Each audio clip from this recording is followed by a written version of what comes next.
Welcome to Manga Talk, where we read manga one volume at a time and a lot of it one volume at a time. I'm Kyle, the Otaku husband. And I'm Matt.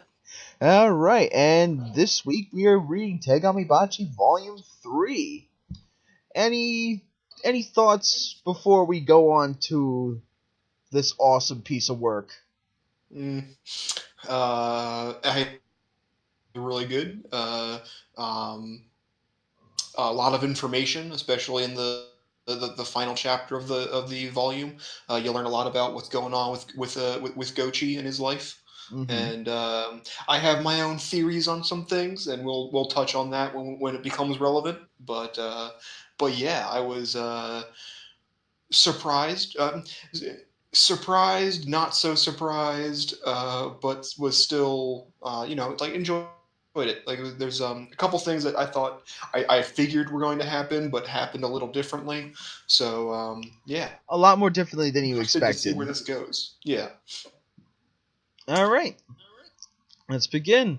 We're at Chapter 8 of Volume 3, Chapter 1, aka Chapter 8 in the entire series. Alright, it starts out in this cool shot where you see like this awesome nice architecture. Yep. You know, like as this series has. And then we see Zaji on a cart with Connor, with Lag and Connor and Niche.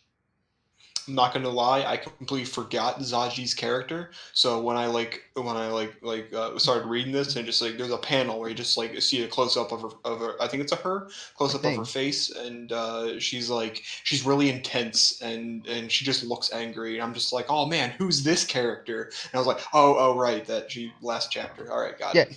Yeah, she appeared like a volume ago. Yeah. Literally the last chapter. Hey man, that's like 4 weeks ago now. Yeah, technically yes. So like, yeah, you're right. But either way.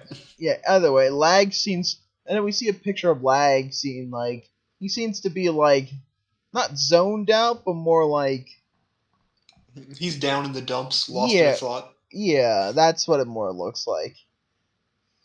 And then we see the chapter cover. Which, this is very nice looking. Yeah, I really like this. You see, like, Lag and Niche and Steak is there as well, and they're fishing. Steak, the best character. Still good. I will say that this volume has a distinct lack of Steak doing things, but he's got a couple moments. Steak is a good boy. Yeah. He's good boy of manga. He's the good doggo. And now, and now we see some more awesome scenery with Lag and with Zaji and Lag talking. And they're basically where it left off. Basically where Gachi went. Yeah, Goshe went, and just wondering like, what the hell's going on? You're explaining like why he left. And apparently this happened like a few years ago. You know? I think it's 4 years ago. Yeah. Away. Sure they go.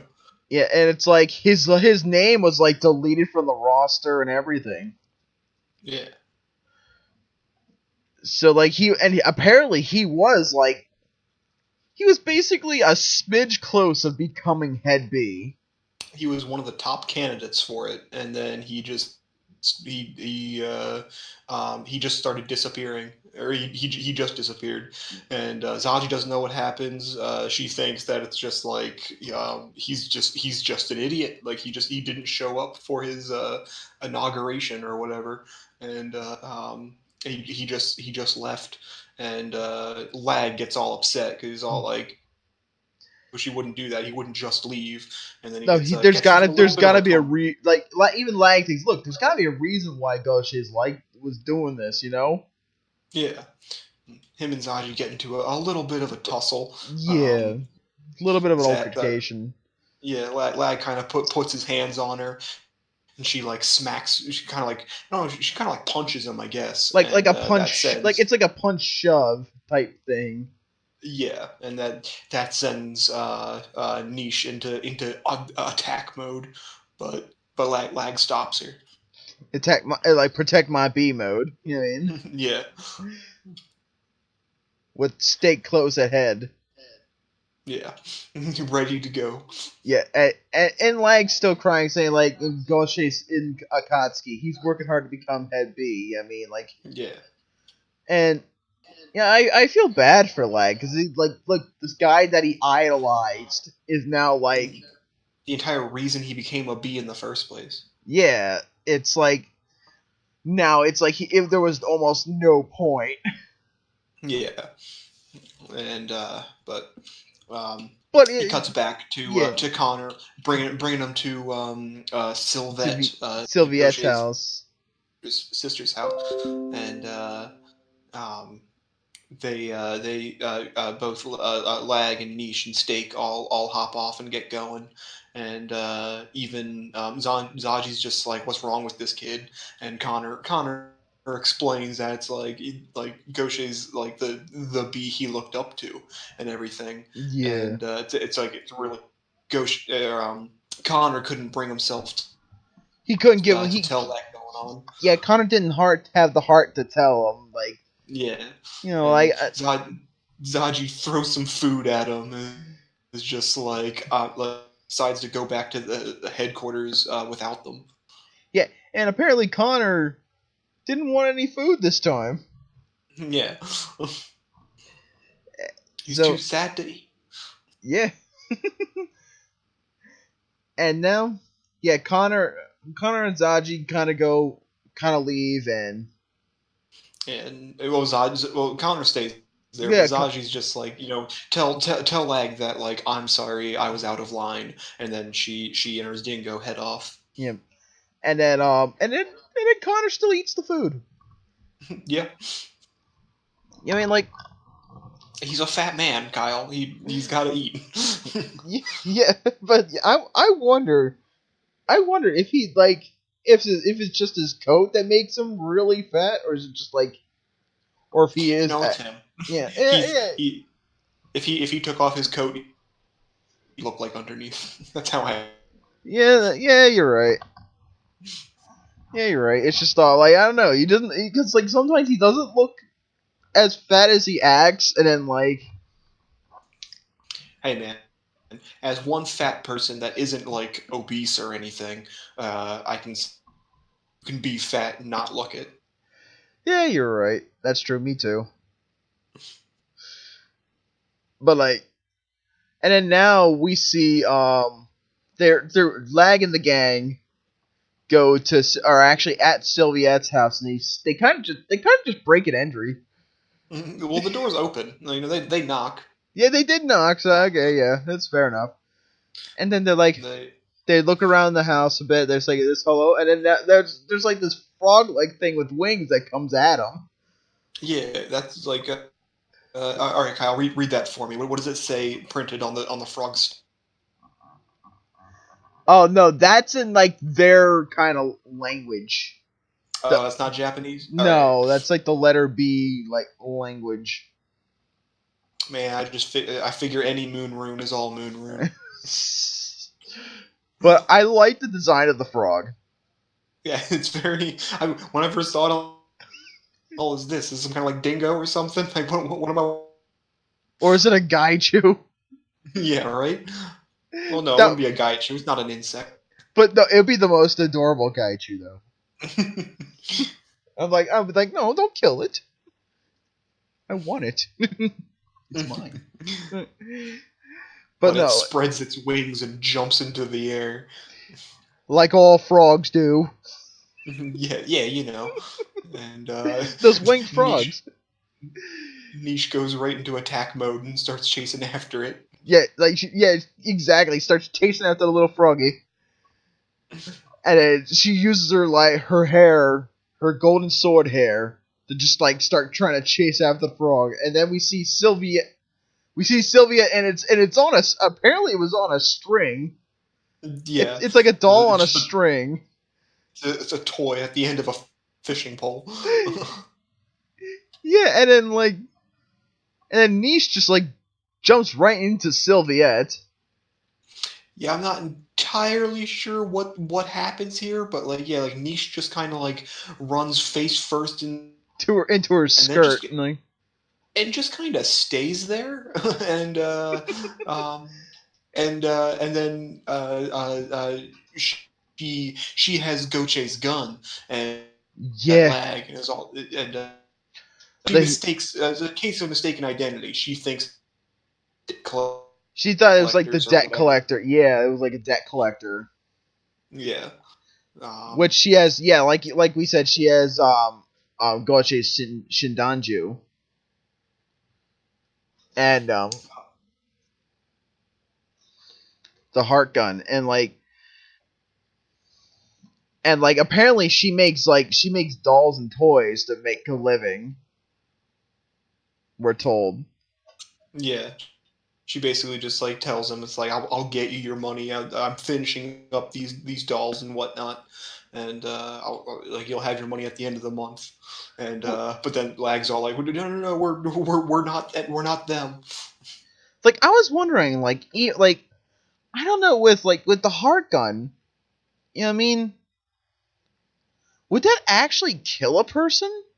I'm wondering, because they never see it. We never see it like happen. Yeah, true. Like that hasn't come up yet. If that actually happens, and I'm wondering, I don't remember, but well, Lag's whole like I mean they talk about everybody's heart bullet has its own function, its own ability or whatever. yeah, that's And true. Lag's ability is to see his heart. So I imagine if he shot somebody with his heart bullet, he would just see their memories or whatever. I don't think it would actually kill anybody. Yeah, that's what I'm thinking too. Like, the only thing it could actually his heart bullets could kill is Gaichu. Yeah. You know, so it's like okay. So I guess they probably could, but they probably can't at the same time. Maybe if you shoot with the intention to kill, I'm sure it probably could result in that. But I don't know. I guess it's it's based on feeling and emotion. So yeah, I guess if you have I guess you're right. It's probably the intent. If it's the intent to kill, then also, yeah. I just want to point out the a moment that I thought was funny in this when Sylvette is holding the gun out at Lag, and Lag picks up Steak off of his head and he holds it in front of him like a shield. And oh yeah, that's probably what I would do. yeah. The Steak will be a good shield. The adorable Steak. I'm sorry, boy. It's my life or yours. That's how. It's not gonna be me, Steak. I'm sorry. And you probably could eat the bullet, so you're good. Yeah, you're fine. You're 90% mouth, just open wide. yeah, exactly. And Nietzsche's still in Sylviette's skirt. Yeah, just kind of lodged there, kind of trapped, moving, and and she's basically caught between the skirts thing and Sylviette's chest, yeah. And her hair goes all attack mode, and Lag starts shouting no, don't attack! Stop it! He realizes that it's Sylvette, and then he realizes that she's holding Gaucher's heart bullet gun. Yeah, and just starts going into asking is he here? If you have that means he stopped by, right? And then he starts crying because Lag's a big crybaby. Baby, yeah. And so that realizes that it's just you're that kid, aren't you? You're Lag seeing, and it's Goshi told me all about you. Yeah, and the same thing that every chapter, nobody just says, "Hey, Lag," Nope, it's Lag seeing. Everyone has to say Ragu Shing. Ragu Shing.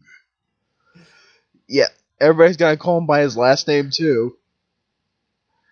But now, and then now they seem to be all she seems to be now all friendly to her people that broke into an entry. Yeah, I mean, to be fair, she could have defended herself. She almost did. Yeah, that's true. With a gun, with a heart gun and a frog, on a frog on a string. And now she's making some milk tea for the gang. Milk tea. Which some Apparently people Niche doesn't drink milk. No, apparently not. And she makes a and she makes a quip back at Nietzsche like, well, that's why you're so small, you know.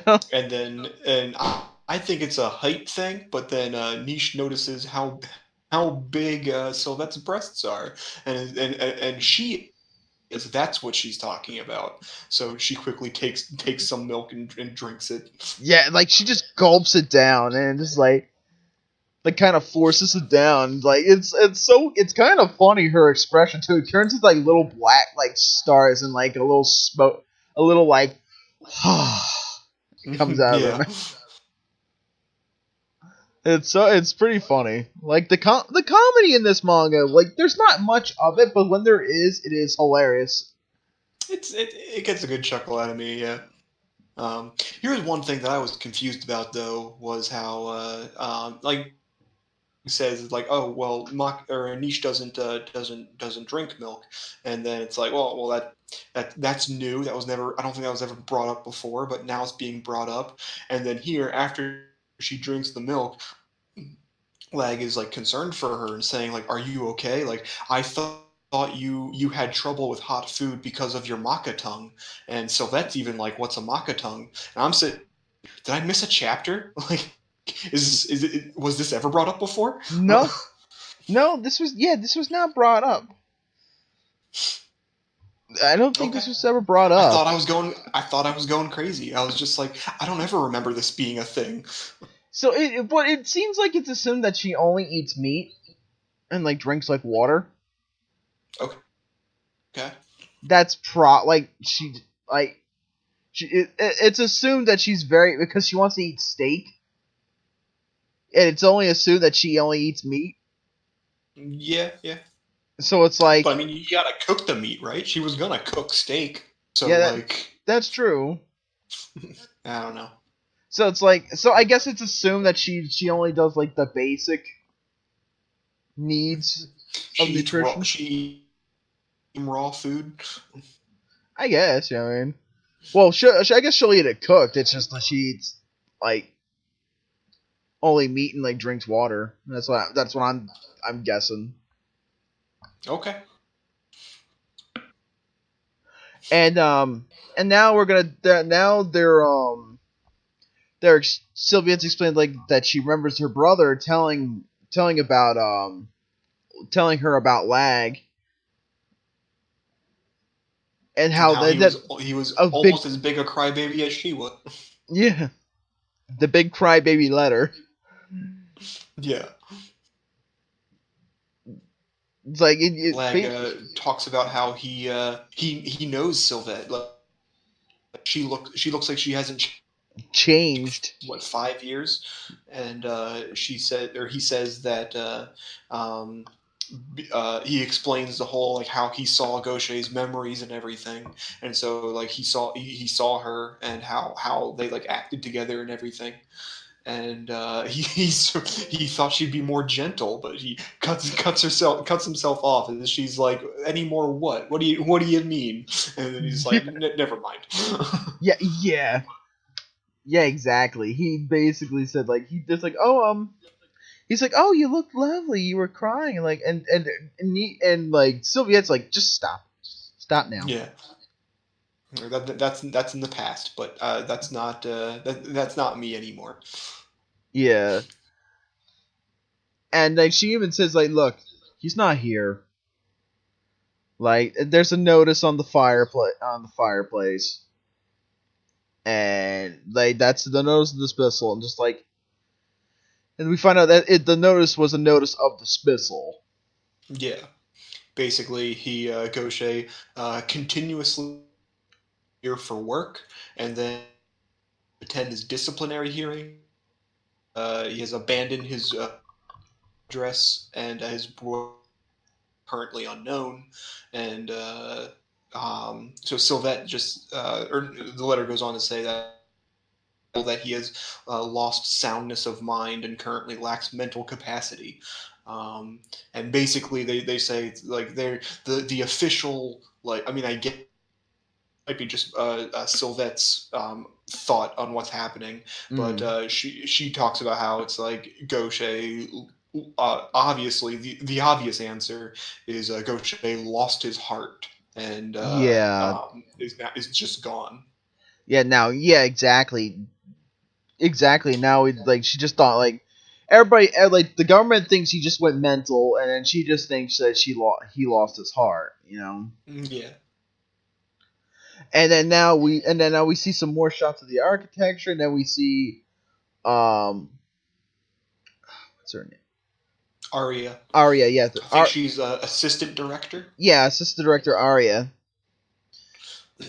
And just now, I thought it was weird at first. It was just like, they're talking about all this stuff, and then there's just a shot of by a window, and she's got tears in her eyes, or she's staring out into the sky or something, and it's just like okay, yeah, I had a whole thing with Gaucher, but she is literally not being mentioned in right now. So yeah, it's she didn't even mention Gaucher until Lag came along. Exactly. It's like it just seems like a shot to just like have her staring at the sky, but that's what she's doing. Yeah, and then we see her like kind of memorizing. We see a nice picture of Gaucher. You know what I mean? Yeah. This is where she says that's like it's he got back, or after he crossed into Akatsuki, he lost his heart and disappeared. Yeah, which we find out later it might have something to do with something else that comes up a little bit later. Yeah, a little bit.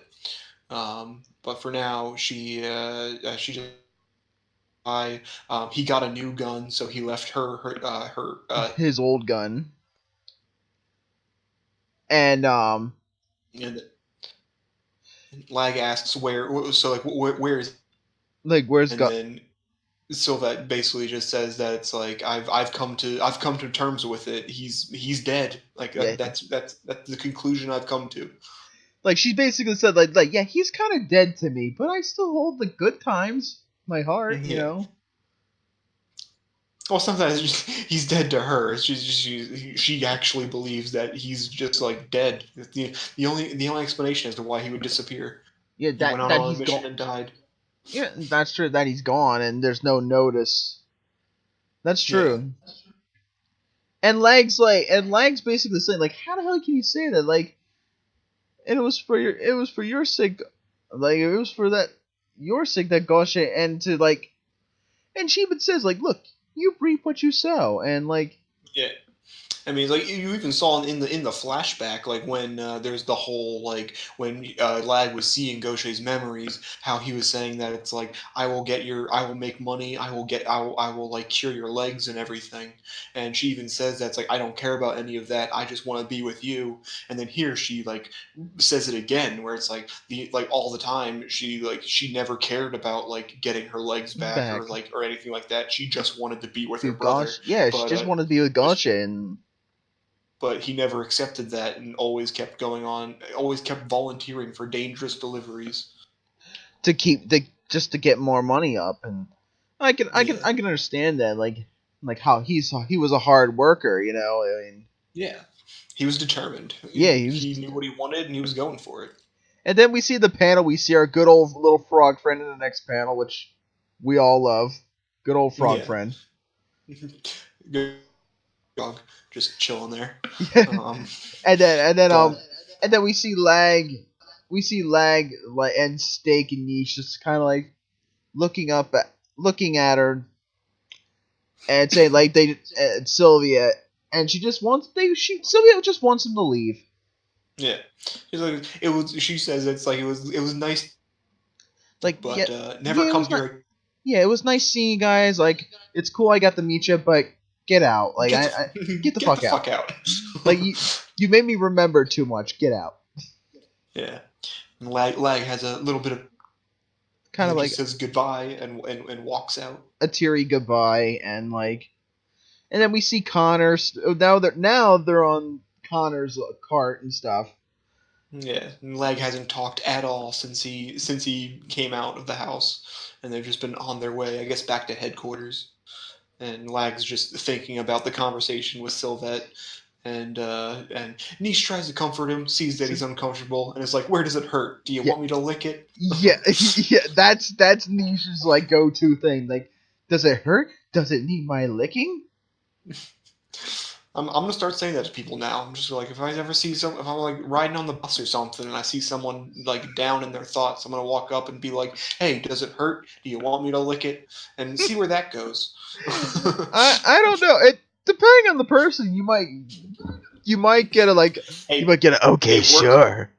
Or it works for Niche, and she's like half demon, so. Hey. I think you might get a okay, sure, whatever, little man, or get a punch in the face. Hey man, if it makes that person's day happier, that's all that matters. And then like Niche just kind of like, okay then, and then like just asks like, hey Niche, like, shall I lick it? Like, no. She just like, if I ever lose my heart and I forget about you, what would you do? And she actually sits there and thinks about it for a bit, and then Connor tries to suppress a laugh as she's just like, "I'd lick you and bite you and push you over and jump on you and scratch you and push you over again." Yeah, she's like, "You'd push me over twice." Dingo, so just leave it to me. Yeah, that like I'm Lag's dingo. Just leave it to Niche. That's right. That's how.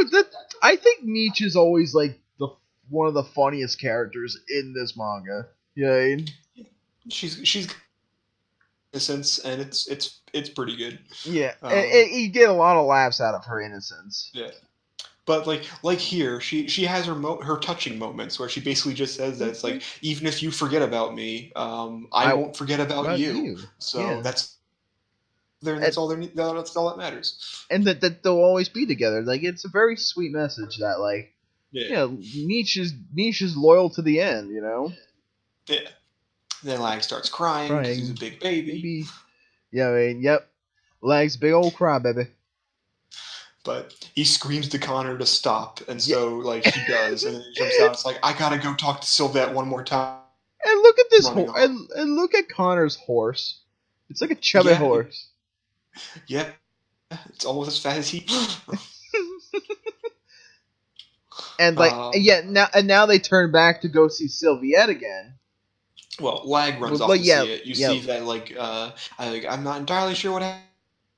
Like somehow Connor and Niche kind of, and then Niche like takes all of her hairs and like goes to like attack Connor, and he's just like, well, I mean, I guess we'll just be here. And then he just looks down at Niche and is just like, hey, can you help?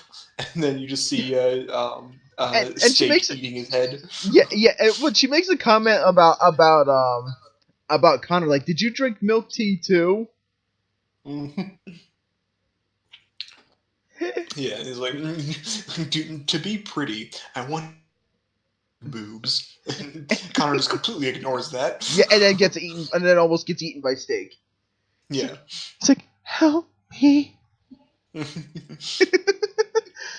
at that. I love that picture. Yeah, you see the blood trailing down his head. Like, he's actually dying right now. Yeah, it's like, damn, Steak. He could probably eat Connor in like a couple of bites. Probably, yeah. And like, but now, and then we see Lag. We see Lag just thinking about Gauche again, and Sylvette, and like he wants to be the hope for Sylvette to not give up on Gauche. Yeah, he wants her to look like there's gotta be a reason why Gauche is doing this. Yeah. And then we see kind of like an outline of measuring of all the characters' heights. Yeah. And this actually ends the chapter, but like it's kind of cool seeing like, okay, out of all the main characters we've seen. Yeah. They don't give any measurements or anything. Like, you don't know how tall they actually are, but just in comparison to the other characters, I gotta say, Gaucher's a lot taller than I thought he was. He's fucking huge. Yeah, I know. He's tall for 18. Yeah. He's as tall as the director is. Yeah. However old he is. And I mean, for Sylvette, it's not fair. She's still, even in the height comparison, she's in her wheelchair. But, yeah. And like Zaji and Connor are about the same height. I was assuming from I'm just like trying to figure out, like seeing all the different characters. They have Rhoda, Gaucher's dingo, Gaucher, young Lag, Niche with steak on top of her head, current Lag, Connor, Zaji, Sylvette, the director, and Arya. And so like just by looking at this, I figured Zaji was just going to side character, which I guess she still kind of is, but it was like I'm assuming because she's in this height comparison thing that she actually is a main character kind of deal. Or more of a reoccurring character. Yeah. Who knows? We'll cross that bridge when it comes. Yeah, we will. But from what I remember, I think Zaji's like a mainstay. Okay. And let's see, now we're going to go on to Chapter 9. The Crybaby Boy's Promise. The Crybaby Boy's Promise. I don't know why you would want a promise from a crybaby boy, but alright. But sometimes the translation of, like, when I read this in Japanese, sometimes the translation of it could also be, like, the Crybaby Boy's vow. You know? Yeah, promise, vows, it's the same thing, yeah. Yeah. Either or, it's still the same. Yep. So. And like we see now a flashback of Gaucher, like that they say basically he's gonna go to Akatsuki so they don't be poor anymore, you know? A cure for her legs and everything's gonna, and there's the Sylvette saying that's like, I don't need money, I don't care, I can walk. And then it's like, and she even says like, what is the point of an ambition that made you lose your heart? And she's like, she's having her own moment out on the balcony. And and now we see her like, as she's saying that she's crying over Gaucher Shindanju. And just like, look. Bursts into her house. Not really. He slowly opens the door. But yeah, breaks into her house again. Yeah, breaks into her house without knocking, without asking. Yeah. And then he's crying, and then he notices that she's crying. Yeah. That but like she only sees her his silhouette, so at first she thinks it's Gaucher, but then it's just Lag. And she's like, oh, Lag. It's like, she's like, brother? It's like, no, no, it's you.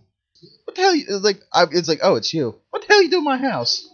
But yeah, she's all like, oh yeah, he's been waiting for Gaucher as well. And then this part I don't really quite understand, but Lag's magical left eye just starts reacting for really no reason. It just starts. He goes to Sylvette and just says like, I'm going to find Gaucher, and then his eye just kind of starts reacting, and then he's all like, oh my god, what's happening? Oh wait, that's right, I can see people's memory. Yeah, like I'm gonna do it on his gun, and then it just jumps straight into that, and it's like, I don't know, I just think it's kind of just a weird, like, it feels like a forced moment, if anything. But it just kind of goes right into it.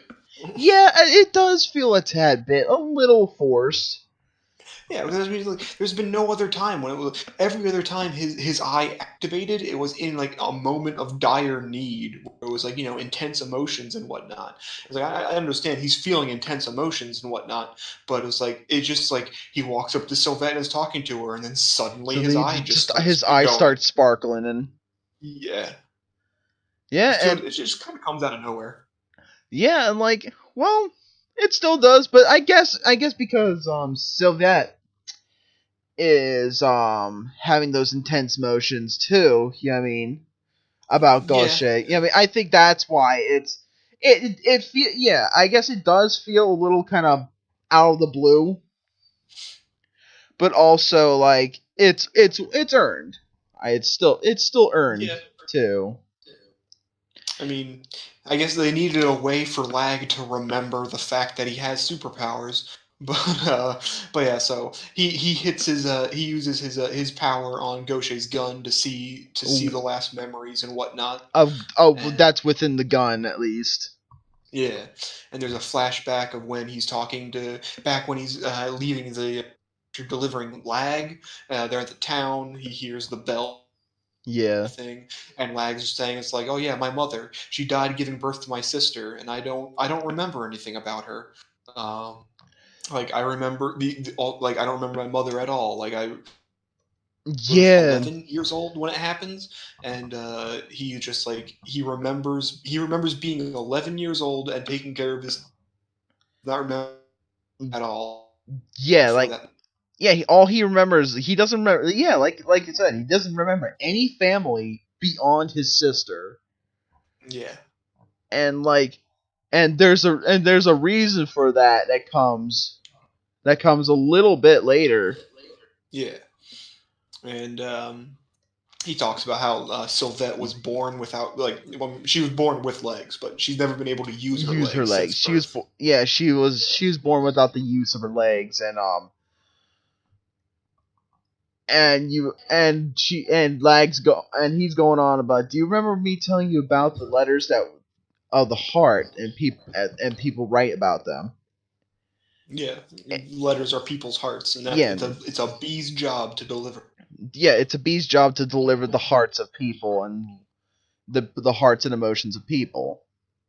Yeah, And then and we see Gaucher going, we see Gaucher leave, and then now Gaucher's going is fighting a a a, a Jinro Gaichu, yeah, which which is a big beetle looking bug that has like a shield face thing like over its head. yeah, it's like its mouth is open and it's like, Yeah, and Gaucher tries to shoot it using his Kudo body. Kurobari, the black needle, and it closes its little shield flaps, and the attack doesn't work. And No. then uh, um, he gets hit by it, and then you see Rhoda's like about to lunge into attack, but Gaucher says like tells her to get back, and then narrowly dodges a spear, and then runs up and shoots Of the weak the point. Gaiju. Yeah, it's some kind of weak point underneath the chin, And just like which I guess is different from other Gaichu. Gaijus. Gaichu. It seems like every Gaichu has their weak point. It's just in a different Yeah. spot. Yeah, like everyone is different and unique in their own way. But they don't have a stake to sense them. Yeah, very true. But yeah, so he blasts it in its weak point. It blows up, and then you just see a shot of Gaucher. It's like, just exhausted. He's tired.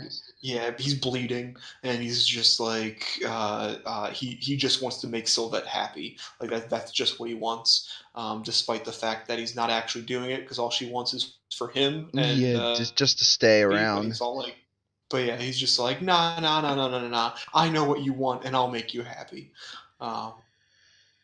But then you get a shot of Gaucher, like I guess completing whatever mission he was on, delivering the letter, but it was ruined. But the lady complains that like, the letter's ruined now. Yeah, like. And I'm just saying that it's like every, I mean, I understand like you know getting mad when you're mail everything like that, but if the mailman came up to my doorstep and was covered in bandages and like half dead and delivered it, I'd be all like, you know what, thanks, you tried. like you know, I would give that mailman a drink and a tip. Exactly. You know what I mean? But and then she even says that's like he delivers the letter and everything, and then it's like, all right, well if that's all, then just leave. I can't bear the thought of looking suspicious to the villagers for associating with a government worker. Yeah, it's That's just dead. Like, yeah. And then her kid reads it. It's from their dad. You know, yeah, and the kid's the only one that's appreciative of this letter. You know what I mean? yeah. The mother's all like, "Hush, get inside quickly," and then the Like kid's just like, "Thanks for the letter." And Gaucher smiles. He's like, "Yeah, that's what I do." that. Yeah, that's the reason why I do this. Not for them. For the people who actually smile and care. Yeah. And then it jumps from there to Gaucher talking to, I guess, the weaponsmith, and Who is I don't also a know what. chef? Yeah, I don't know what the purpose of this is, but apparently the weapon shop is like it's a really well-known weapon shop that is licensed by the government and everything for making weapons for the letter B's. Yeah, and his name is Go Benny. Is it Go Benny? Yeah, his name is Go Hey, Benny. it's Go Benny-san. Yeah. Yeah, Um, yeah, his name is but yeah, Go. it's also a bakery. Yeah, and we find out that the name of his weapon is the Nocturne number 12. That Which he goes on to say about how it's like it's a one of a kind. Like there's no other gun. It's like it's the only one. But I'm just like, but it's the Nocturne number 12. Doesn't that mean there's 12 other Nocturnes at least? But well, maybe it's unique. The 12th one's the most unique, I I guess, guess. out of them But all. either way, he talks. Go Benny talks about how it's really rare and like he gave his new weapon that I guess like fires think. And then, like he gives him the warning that's like be careful because like if you fire this like you're firing your old gun then you'll use up all your heart really something like that. And then he basically just says like, so what are you going to do with this with the old one? Like I wouldn't like I'll give you a hefty penny for it. It'd be very valuable. It would increase the value of my own Collection. So Um, he also collects some of these Shinjanju as well. Yeah. And I like his wife. I like his wife is the like yelling at him. Did you burn the muffins again? Yeah, about the muffins. And then it goes into the explanation that it's like, geez, this used to be a weapon shop, and now it's a weapon/bakery. Like, what's going on? Yeah, But I guess the government's not really paying him to do weapons as much as making muffins. yeah, but either way, he said that like Gaucher talks. This is all happening. He's going to be going to the capital this weekend. Yeah, he's making his plan to go to the capital and Go Benny's like, I don't see. He's basically giving like a head scratch, like, like I don't know if you should do that, you know? Yeah. Type of Also, scratch. he doesn't sell his gun. Gaucher says like the gun's very important to me, so like I'm not going to give it. And Go Benny's all understanding about it. Yeah. But this is where you find out that apparently there are some anti-government organization called the Reverse, or just called Reverse, and they apparently be so it's like they're kind of hunting level Bs and like yeah, and they're like there's gotta be something really fishy about the government too in this, like, I mean, definitely something fishy going on. Yeah, there is something fishy going on with the Reverse, and like even the government themselves. It seems like there's something really weird going on.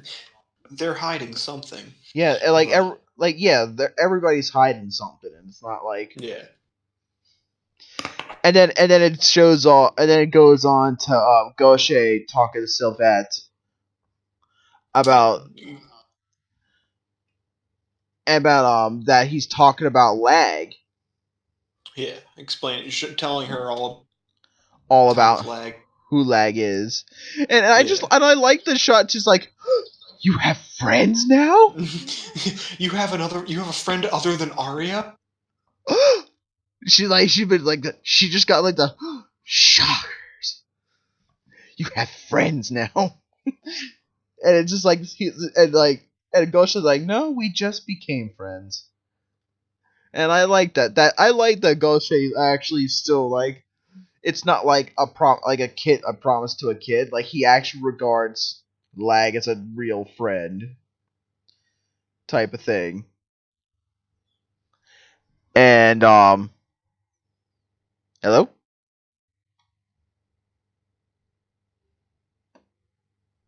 I muted myself again. I'm sorry. I got the mute button is a leg. I always end up pushing it. Anyway, so yeah. Yeah, I we was talked about having a friend. yeah, And I was saying like how like I like that Gaucher like his friendship to Lag is actually feels like a real friendship, not like yeah, I just like this kid and I are friends, but like you know what I mean, we're not really friends. You know what I mean? yeah. He actually treats Lag like an actual person. Yeah, type of thing. But he basically just says he goes on to say that's like Lag stops by like I want you to give him my old gun. It'll serve him better. And he even refers to him as my dear friend. Lag seeing. Yeah, and then Ragushin. And everybody's like crying out, "Gaucher, Gaucher, Gaucher!" And then the memories all disappear. Into nice like fairy dust. Yeah, all the nice twinkling stars flying. Which I wonder if anybody else sees this. Like, are people just like walking around and they just see just a bunch of stars just glowing out in the distance, and or just say like, well, somebody's looking at somebody else's memories again. You know what I mean? Yeah, like you've seen it before, where it looks like everything's like a bunch of like slide screen projections of like just giant stars that just stretch out into giant screens that play these memories for everyone to see. So I'm just wondering, like, does anyone else just like see this happening? Yeah, I'm waiting for somebody with like that comes by with like a bucket of popcorn. Like, look, somebody's memories. Let's watch. It's like, ooh, this is Gaucher number 7. Oh, this is a good one. Oh, remember Gaucher number 5? That was a classic. I'll never forget Gaucher number 3. No, it went down. It went down here after Gaucher number 5, though. It's just never been the same. But a lot of sad drama. But no, like packed. It was like a thriller. Yeah, I know. But Lag even tells her, like, Sylviette, you mustn't cry. Like, this coming from the crybaby himself. Yeah.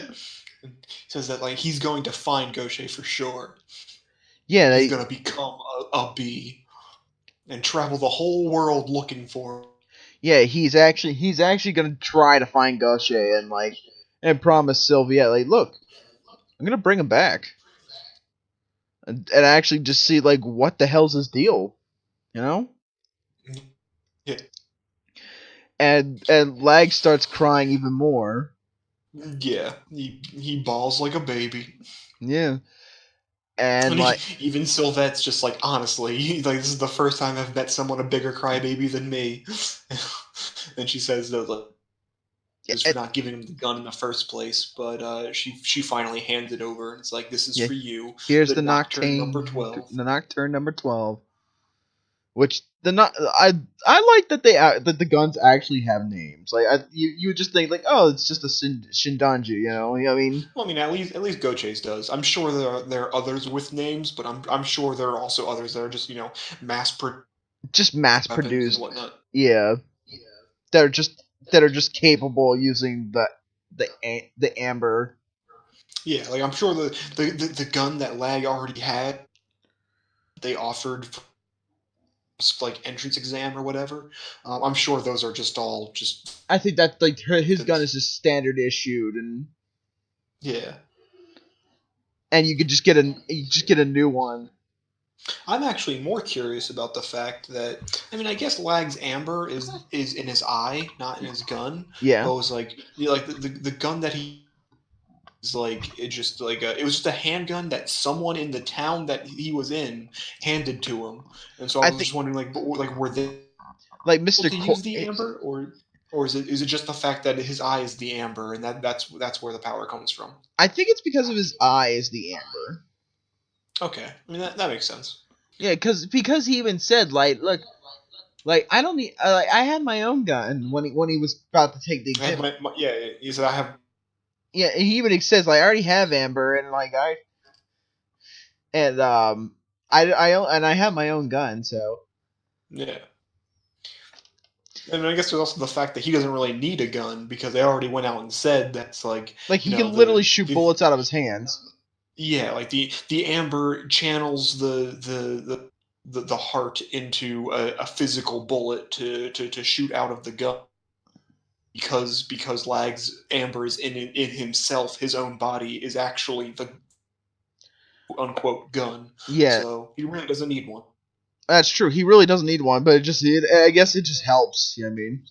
Channel it better. Yeah, I guess like visualizing what a bullet looks like, you kind of need it. Like, it help having a gun instead of making it kind of look like. Because sometimes, like when it's actually when it comes out of the gun, it looks more like a bullet. When it comes out of the finger, it just kind of looks like it looks like more like a weird it kind of looks like a zigzaggy Kamehameha. Yeah, just an energy blast. Yeah. And Sylviette's crying even more, like saying that she's so glad that she met Lag. Like she apologized for being cold earlier, but she said that it's like I really wanted to meet you. Yeah. And then Lag also has his own crying moment, and then he's all like, "You shouldn't." She's like, "Shut up! You're crying too." Like, yeah. But now we go back to headquarters, and Lag seeing the only person from Yodaka besides Jiggy Pepper. Yeah. Remember that name. I'm sure it's going to be important. Yeah. I wonder if this Jiggy Pepper is going to be like an important character. I'm already calling it now. Probably going loner rival character that just kind of show for moments to like save Lag. Other than that, he's the Gary Oak. He's gonna go off and do his own thing. Or he's part of that reverse thing and just doesn't know it, or we don't know it. You know what I mean? Ooh, that could be it. I don't know. I genuinely think Jiggy Pepper is a good guy from the handful of panels that we've seen of him. I think he's a good guy. Yeah, that's true. There's still a lot to happen to change that idea, but as of this moment right now, I do not think he's part of Reverse. Yeah, and the director seems to have good contact with Jiggy. So I mean, yeah, that's true. So I guess he's not really a part of Reverse, but you never know. You know what I mean? Yeah. He could be mustache twirling, and we just don't know it. Very true. He could be twirling that invisible mustache. Yeah. But yeah, so he basically the director basically just says like you are a bee now, and then he talks about how like his dream to become like a bee or to deliver precious letters. And a lot of precious hearts. He talks about like he's becoming a bee. He's already achieved his dream, didn't he? And Lag says no, and then he talks about how is to be a better bee and deliver a lot of letters and to be a better bee than Gaucher. And then Arya is just like, oh my god, this kid knows Gaucher, and it's a big thing. Yeah. Yeah, that's true. And it's like she's like shocked, like, wait, now you know that he knows Gaucher?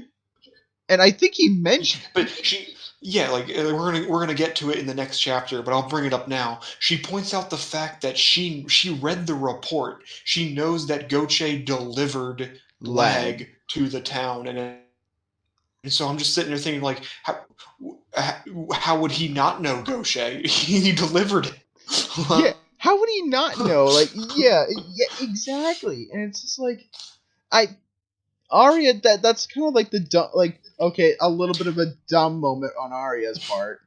Unless she read the report after the fact after this moment, but still, maybe that's how it's weird. Yeah, maybe that's just how it's paced. I'm thinking. And yeah, that's just how the chapter ends. Yeah. Lag basically says that is to become the head bee, and then that's just it. It's got a nice shot of him standing behind a stained glass window, Niche hiding behind him with the and steak. Steak on top of her head, and yeah. And she's like, "Gosh, why?" You know, like, how does he know? Like, you get some nice. The final page is like a nice concept art of Gaucher's gun. Yeah, the Nocturne 12. Which, they are pretty cool. Like, I do say, like, the Shindanji or the Heart Guns are usually really cool, like, designed for weapons. I'm just curious, because they didn't actually show it, but, like, they talk about how, like, Gaucher's new gun, like, fires rapidly. So I'm wondering, like, is it like a Gatling gun? Is it like a mini gun? I don't know. or is it just something bigger and powerful, or is it small and powerful, you know? You just don't know. Man, it could be an Uzi. Like, what do I know? Yeah. Or it could be just a pistol, or it could be just, like, a 6-shooter. That'd be kind of cool. A triple barrel revolving shotgun. Now there's an idea. Yeah. That would be cool. Alright, and then the next chapter, which is the final official chapter of the volume before the special chapter. Beneath the Light. Chapter 10. Which has a really cool picture, which I wish we could see in color. You know. Yeah, it looks really nice. You see Lag in his letter B outfit and everything, holding Gaucher's gun. With Steak and Niche behind. Yeah, right behind him. Yeah, it looks really nice. Yeah, like we said before many times, this manga, because sometimes Shueisha does digitally recolor manga and have, like, a full-on digitally colored version as well. Yeah.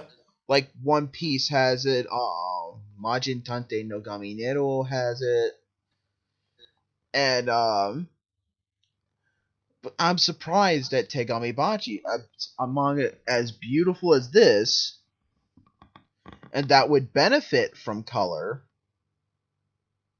you know. Yeah.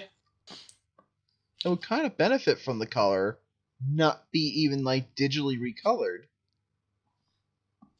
I'm also curious of, like, because I know, like, what is it in, is this a shonen anime? Or shonen manga? Yeah, this was in Monthly Shonen Jump when it first came out. And then I don't know if they, like, changed anything, but, like, from the only thing of manga that, like, I really know is the fact that it's, like, when it's in the magazine, like, I think, what is it, like, the top three manga that are shown, they have, like, a colored very least. And so I'm just wondering, that's like, because, like, previously, like, our reading through Drive, and I know Blazer Drive is an older manga, but so far reading through this, like, Volume 3, Blazer Drive has received more colored pages than Tegami Bachi, and not to, like, talk down on Tegami Bachi, I'm Bachi than I am into Blazer Drive. So I'm just curious as to, like, why this hasn't received as much colored attention. Like, okay, this is kind of how. Okay, a little side tangent of how, like, the manga industry kind of works in Japan. Like, usually, how it's sort of a popularity contest. Like, usually, what's in the front, what the first, like, 3 manga pages, whatever, it's either what's premiering. Say if, like, a new manga premieres, they usually give it a color pages. Or like the popular manga will start getting color pages of that week. Yeah. You know, whatever's in the polls that week is popular will usually get color pages. Because in the back of manga magazines, there's like these postcard things where you can send in to the publisher and said like, oh, which manga did you like this week? Oh, I liked One Piece this week. One Piece is pop. Yeah, you know what I mean? I like oh, shit, what's a current manga and weekly Shonen Jump right now? I like Dr. Stone this week, or I like Mitama Security. You know what I mean? Yeah, those are words. Yes. I'm sorry, I don't know that one. Yeah, Mitama. That's it. That one's more recent. It's Jump's new gag manga. Okay. You know what I mean? It's newest gag manga. It's hilarious, but like. But anyways, off topic there. But like, it goes on by for popularity. So, and by the way, Tegami Bachi is actually older than Blazer Drive. I'm sorry, what? Say that again? Tegami Bachi is actually older than Blazer Drive. Really? Yes. I just figured Blazer Drive was older, but okay. No, Tegami Bachi's like a few years older than Blazer Drive, because it came out in because Tegami Bachi came out in 2000 and I'm gonna say 5. Okay. Like 5 or 6, and Blazer Drive came out in like 2008. Oh. Well, so, I mean, so what do I know, right? Well, yeah.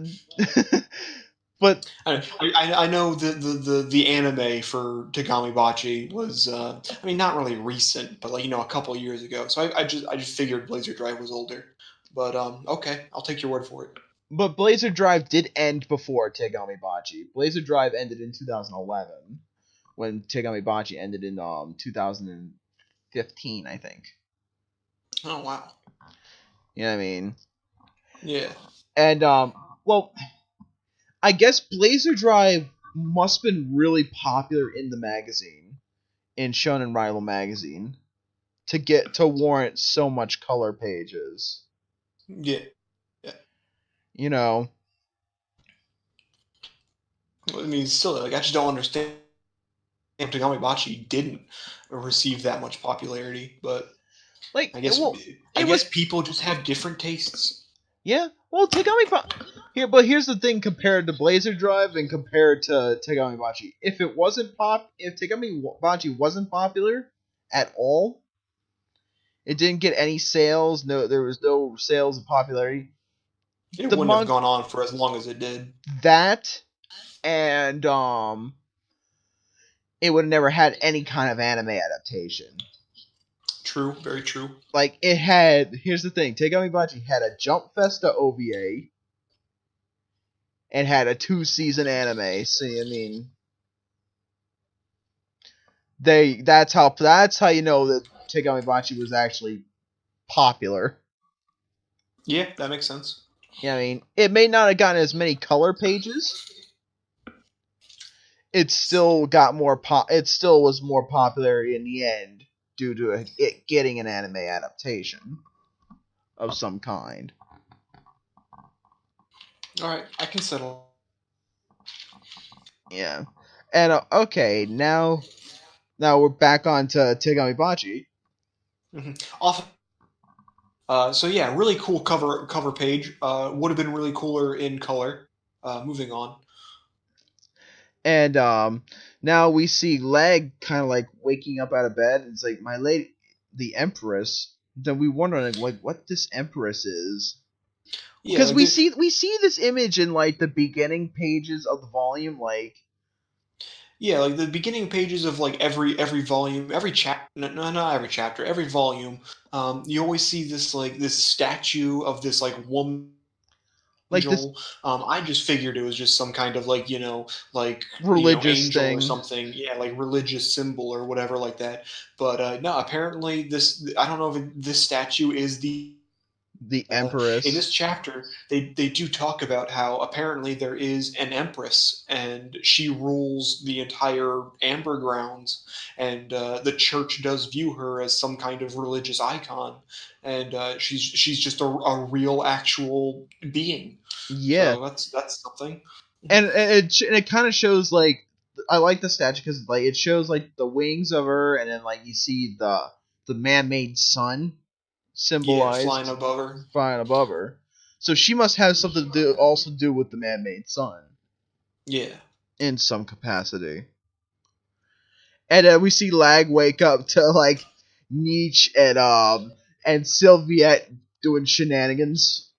Yeah, apparently Niche doesn't like to brush her teeth. Yeah. And so that's trying to get her to do it. And Lag's still waking up. He's just kind of like, what's going on? And so that's doing some like crazy drifting shit. Shit with her wheelchair. Yeah. Like, hey, without legs, she can move around in that wheelchair. Yeah. She even says that's like she calls out to Niche, and like because Niche starts using her hair and starts like climbing around the walls and everything, and she's like, "You're being naive if you really think this wheelchair can't catch you."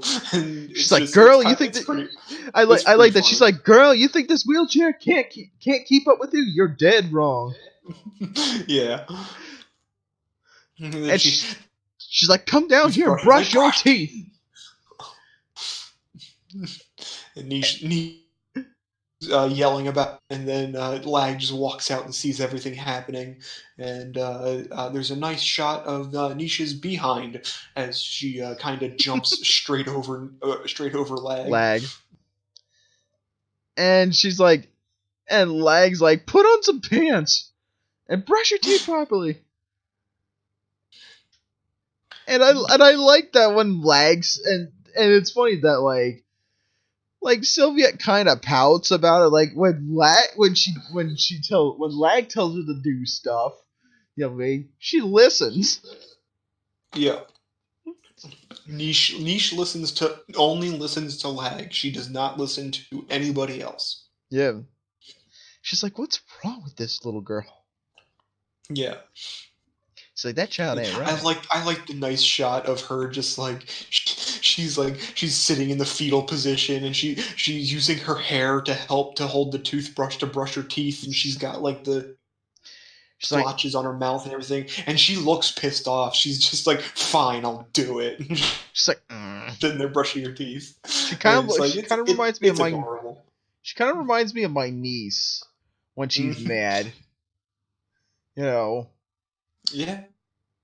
I can imagine she resembles a lot of little girls. Yeah, that's I mean, yeah. So it's just like the hair. It's so funny. Yeah. And then like we see Sylvia in a pout while she's cooking. Like, really, you listen to she only listens to Lag and nobody else. Yeah. What's wrong with that girl? That girl ain't right. and Lag goes up to Sylvia thanking Sylvia for letting them stay there until they can find a place. Yeah. And honestly, I doubt that. I'm pretty sure. I'm already certain they're just gonna live at Sylviette's. Yeah. There's some cops outside. I hope you don't hear that. No, I didn't hear it. Okay, just sirens going off near my window. They found you. Oh no! They know I'm reading anime. Oh god! But Lag staying in Gaucher's old room and makes him promise that it's like no matter what happens, you always come back to this house. That you come home. You come home. You know what I mean? Yeah. And then she makes some soup, and it looks delicious. And Lag's all like, "Oh man, I can't wait to dig into this." And then it reminds him of the disgusting soup that Gaucher, the canned soup. That canned soup that Gaucher liked and ate. Yeah. And then apparently there's and Lag's just like, "Oh," and then he's rolling out of the. It looks like he's like got his weird taste from this. Yeah, so that's exactly. So apparently Sylviette was the one that got Gaucher to eat this stuff. So it's her fault. She as good as the canned company. Yeah. But Lag goes to the front door, opens it up, and it's Arya Yeah. here to collect Lag for his first Day. Um, they do kind of say this is 3 days later. This is 3 days after Lag officially It becomes a became letter a B, B. Yeah. and this is today is his first actual job. And Arya stops by and is like, "Before you go on your job, I want to talk to you." And then so asks if he can come with, and hands him his letter B uniform. And Which he looks spiffy in it. he looks quite spiffy. Arya even says that's like the hats only come in one size, so for next time, you can have it like readjusted and everything. And Lag's all like, "Nah, I like this," and honestly, it does. It looks really good on him. So yeah, it does. Like I like how like the little bit of hair comes out of it. yeah. Like, and it's like His left eye is constantly covered by hair, even though by this point, like I'm pretty sure everybody knows his left eye. But it is what it is. I don't think Connor knows. True, I don't think Connor knows. I don't think Zaji knows. Yeah, but none of them matter. They're not main. I don't know. I just like. I guess it's his look. He always has his hair over his left eye, but it's just one of those things that it's like I guess like every fashion change that he goes through, he's always going to have his left eye covered. It's his Clark Kent mode in a sense. Yeah, I mean, put on the glasses and you don't know it's Superman. Even though Clark Kent is clearly wearing the Superman outfit when you just throw a pair of glasses on him. Look, it's Clark. Okay, just like be real with me, because you live in been around Asia, Asia than I've been around. A whole, I'm at a whole whopping 0%. So you've been around Asia. Yeah. Does anybody hair in front of their face that actually obscures their eye? Like at least one of them. Like I've been trying to think about. I've seen talking to another friend of mine, where it's just like I don't know. Like whenever I see people like really long hair, like when they have their hair over their face, you can through it. But like I don't know.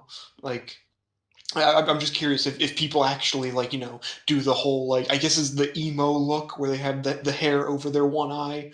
Like is that a thing going around Japan? Are people just all into that?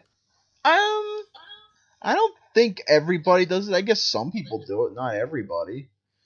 Because a lot of times with Japan, you might think a lot of the Japanese people are like taught to dress, I guess, the same.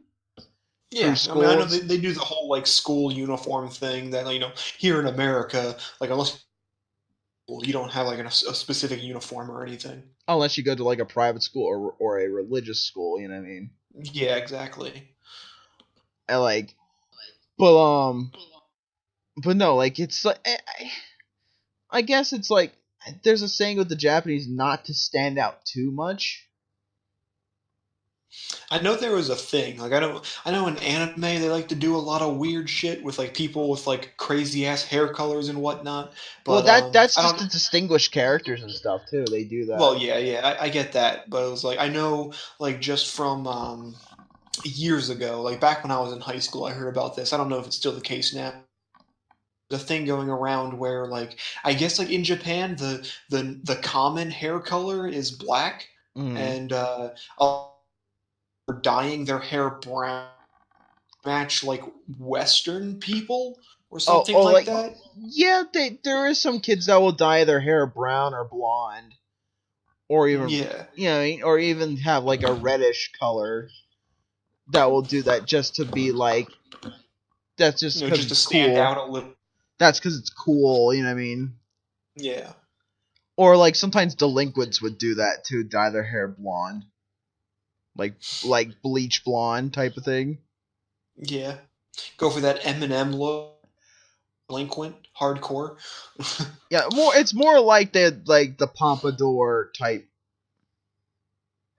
Oh man, do the Japanese actually walk around in pompadours? Because that's amazing if they do. I haven't seen any like back when the rise of like street gangs and stuff. Yeah. But That's like, incredible. yeah, but I don't see it. I don't see it as much today. You only really see that in like manga and anime for the most part. But like, anyways. Yeah. Off of that tangent, back to this. And now back to Tegami Bachi. Yeah, so he's riding in a carriage with Arya somewhere.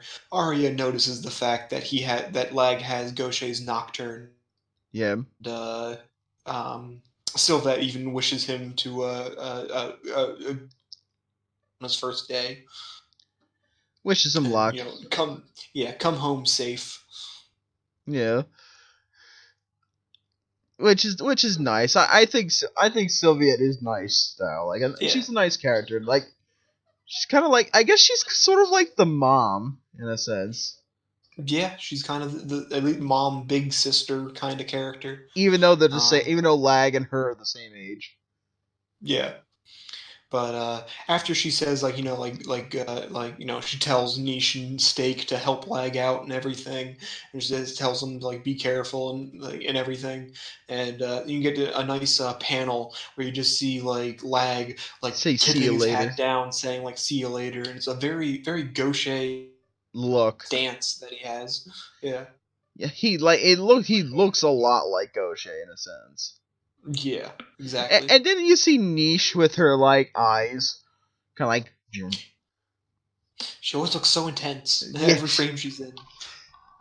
Intense, adorable, and hilarious at the same time. Yeah. That's how Niche is. And then now we go through a bunch of of the town and stuff. It's still no dip in quality. It's still great. Yeah, it looks. There's even one panel where you just see the carriage walking on ground, and there's no background or there's no scenery around it. It still looks good. Know what they're doing. Yeah, and it's still nice. And I love how even some of the paneling will have stars in it too, and yep. It'll show the sky, and it's always nice. It's it's perpetual at night, but still it's still nice. Yeah. It's a very even though there is action in this manga, it's still very somber. It does allow itself to breathe. Yeah. It's always I mean, hell, for the past 3, 4 and any actual combat happened, it knows how to pace itself pretty well. Yeah, it's for every one chapter that had combat, there's a couple chapters where it's just okay, there's conflict, but not not here's the character dealing with something. Now here's world building, and it's pretty nice. Yeah, it's always nice to see. There's another manga I'm currently reading in my not the podcast, just for my own sake. That it's very much like this, but without combat. But it's still always that somberness. Yeah. Yeah, it's really nice. I like that. You don't see that as much. You don't see that too often. Yeah. And now Arya is talking about okay, you were delivered as a letter by Gaucher and everything. Yeah, this is where she talks about how she knows all about everything, and then even Lag talks about how it's oh yeah, I know about you. I saw Gaucher's memories, and I saw all about you. And she's all oh, well, you saw that? Well, that's cool. So we're here now. And it's this really nice shot where there's and you can see clearly the man-made star, or the man-made sun, whatever. How bright that thing is too. Damn. Yeah. Damn. There's a giant cross star kind of thing shoved into the ground. I don't know if it's carved. I'm imagining it. There's I guess a mountain or just a giant boulder or something that's carved hands together in a prayer motion. Yeah, but it's still damn, that's I'd be wearing like 2 pairs of sunglasses over that. Mhm. Yeah, definitely. Because how bright that But shit is. even Lang's just like, oh my god, this is and Arya talks about how like this is the hill of prayer. This is like the closest that these people can get to the man-made sun, and Gaucher and Apparently, this Arya. was like this was like their favorite spot. Yeah, as children they would always come up here and just stare at it, which people always get the sun, but I guess they don't say sun. Um, Yeah,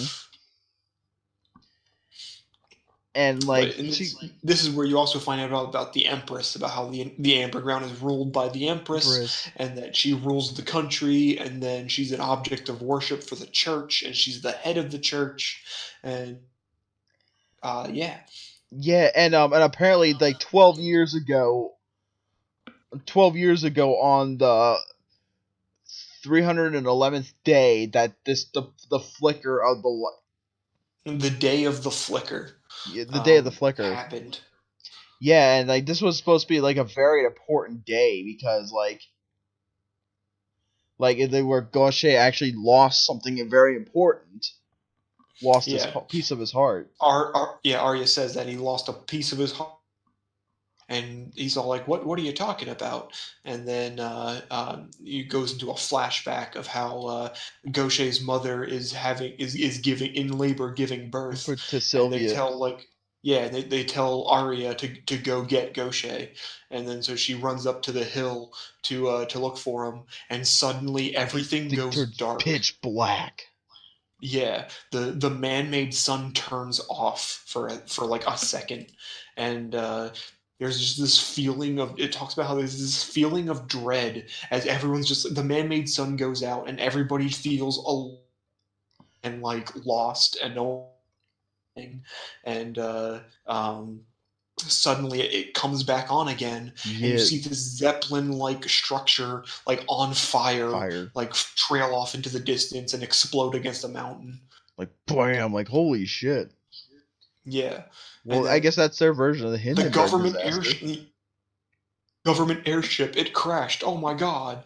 And then everyone's like, "Oh my god, what's going on? Where's Gaucher?" Gaucher. And then you see Gaucher like staring off at the man-made sun, Like, and and he said it's like Arya's he says it keeps flickering. yeah, Arya, goodness, like we gotta go. And then Gaucher's just like the light, like it just keeps flickering, and like you see he has this weird like 1,000-yard Yard eyes. stare. And it just he keeps staring into it, and like as Yeah, it flickers, and then all of a sudden he's like, when they say like, quickly, we gotta get back to your mother. Your mother's in trouble. Like, what's your mother? You gotta go to your mother. And he's like, my mother. yeah, like he's just like he's lost. He doesn't know what they're talking about.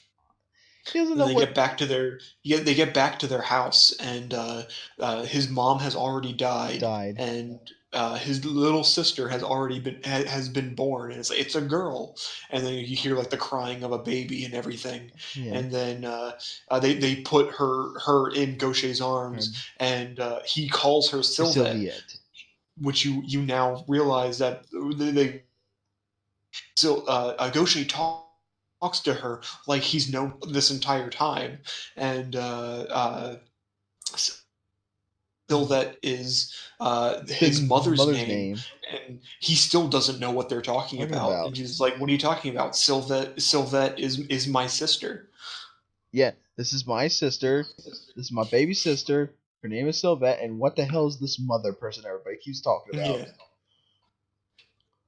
Yeah, and then that's how they realized that he does not remember that his mother, that they're just a family too. Yeah, and he just says like, "We'll be together. We'll be happy together forever." And like, there's got to be something up with that goddamn man-made sun. Yeah, and they talk about like that whole like Hindenburg happened. Like that was a government airship that was an investigation crew that was just like they were just gonna go look at the man-made sun or something. I don't know what exactly they were Like trying to do. just to inspect it and see what's going on. Yeah, Like, what the they were hell going to is it? go. Well, they talk about how it was going, according to the government's official announcement, they were going to do an investigation and some modification on the man-made sun, and then it just burst into flames and crashed, and um, the government has like complete for the entire incident, where it was just like they say like the flickering Yeah, the function with the sun, and it just like it was temporary. It happened. It was over. Like nothing. Like everything's good now. Yeah, no, And like nobody bad. The only things is like, oh, it's just one thing that happened. It just turned. We just forgot to turn on the switch for a bit. yeah, like someone pulled the plug for a second. Yeah, Like that's basically how the government put it, and then they only recorded that, and then like who was born that year. yeah, and then like Arya goes on. Gaucher lost all of his memory. He's of his mother. He loved his mother very much, but he just completely forgot about her, and um, and like he says, like in order to fill the void left by the heart that he lost, he started trying to make his sister happy. Yeah, and that's so. I guess like he patched it up somehow with his sister. Yeah. And this is basically like this entire reason for this thing is like Arya even says that it's like she goes on to say like as a result and then she like stops himself and like Lag's like asking her like what she's gonna say, and she just says like in the capital like this is a warning to you, Lag, if you get too close to the light the shadows turn to deep darkness, and I was like that's what it means to be the head bee, and like Lag goes to like say something more, but then Connor interrupts the moment because apparently Zanji's off on a delivery and fighting a Gaichu, and needs reinforcements. Yeah, like he told her to go get, or she told him to go get reinforcements. So one thing that I do think is just kind of funny is out of breath and just out of shape, and it's just like running up to like the deputy director and Lag, and it's just like we need reinforcements, like help us, and he's coughing and dying. Like it is kind of funny. He's like kind of wheezing, going. And you see Niche and Steak are they're just flying, and Lag's just like, guys, wake up, we got shit to do. Niche, Steak, let's go. And like Niche kind of just like looks like she's kind of like flying down and then just like run. Yeah. And then and then Lag, we get a picture of Lag saying thank you to Arya about talking about Gaucher. And it's like she was worried for Gaucher, so she told him that story because she's also worried about him. Yeah. So she says that it's like I know how you feel about Gaucher and everything, and I know that you still love him, and she thanks him for that. And Arya gets all mad and huffy about it, and it's just like, go. Just hurry up and go. Kind of like that, it's that mad, like you hit it dead on the nail, but she doesn't want to admit it. Yeah. Type of mad. Now, I'll talk about it at the at the end. But at this point, Lag turns around and says that it's like, oh, by the way, I'm the same as the day of the flicker, because that 12 years ago on the 311th day, that was the day I was born. And Arya has this like look in her eyes where she's just like, what? And then it just goes on from there. Yeah, like she's like thinking like, wait, there's gotta be something. There's gotta be a connection to people who were born on that day and the man-made sun. Yep. Yeah, I mean. And that it's like this is this is the path that's been before me. That it's like this is like if I find Goshe, it's this to find my mother, and because that's still in Goshe's mind, like Lag's Lag's mind. He's still mind, trying yeah. to he's still trying to find his mom and everything. Yeah, he wants to find his mom, and like he wants to know what's going on. He wants to also know what's going on with Goshe. I mean, yeah. And then it cuts to Zanji using Altoge. Altoge, which means blue thorns. Yeah, and she's fighting this guy. The Gaichu. Yeah. And she can't seem to lock down his weak points, and even her can't do much in this. Yeah, she can't. Yeah, she's holding her own, but she can't really pinpoint it where. And then all of a sudden we see a zigzag energy blast come out of nowhere and hit the Gaichu right in its weak point and blow it up. Yeah. And she's all like, "Oh my god, what was that?" That huge heart bullet. You see Lag, and he's just like, "Oh my god, I only fired one," and all of a sudden, all I can see is white. Like, what's happening? And she explains that it's like, you're using too much power. You gotta pull back, or you're gonna kill yourself. Yeah, pretty much. Yeah, he used way too much power in that bullet. Yeah. Yeah, so it's like, damn. But him, and Steak go out to help Zanji, and Zanji decides to play the bait role and lure them out. Yeah. And then now this I wanted to ask about was how she goes at them and everything, and Lag uses his he shouts "cry out" because apparently he has this, like, he's got to shout out an opening statement. But he uses Akabari, which before has always translated to red needle, but now is translated as red thorn. And I'm just curious, like, needle and thorn, it's the same. Okay, that's what I thought. It's either thorn or needle. It could be said either way. Like how the word for promise and vow is the same. You know? Yeah, I'm just curious because I know, like, when she uses it's Altoge, and so different words. She's got the thorn, but he still uses Akabari. Yeah, he still uses Akabari, and it's translated as red needle, red thorn. Yeah, so I was just curious that, like, what? Oh my god, like, is he just like taking in every signature move and like combining them into his own? But then I was just like, no, it's like Akabari is still the same move that he's been using the entire time. So I just figured, like, thorn and needle probably were the same. Yeah, it's probably the same kanji and stuff. But let's not forget the most important part of this chapter. This is the end of it, the final chapter, the final part of it. But you get a nice picture in the corner of Connor still running, huffing and puffing as he's like, "Wait for me." I want to see Connor fight, though. That's the thing. I'm sure one of these chapters is going to be Connor. It's going to be a Connor he's fight. He's going to have the strongest fucking power. I bet he's going to be like one of the strongest people in the. I think that'd be hilarious. Yeah. But and then we see another little page of, like, them coming home to Sylvette.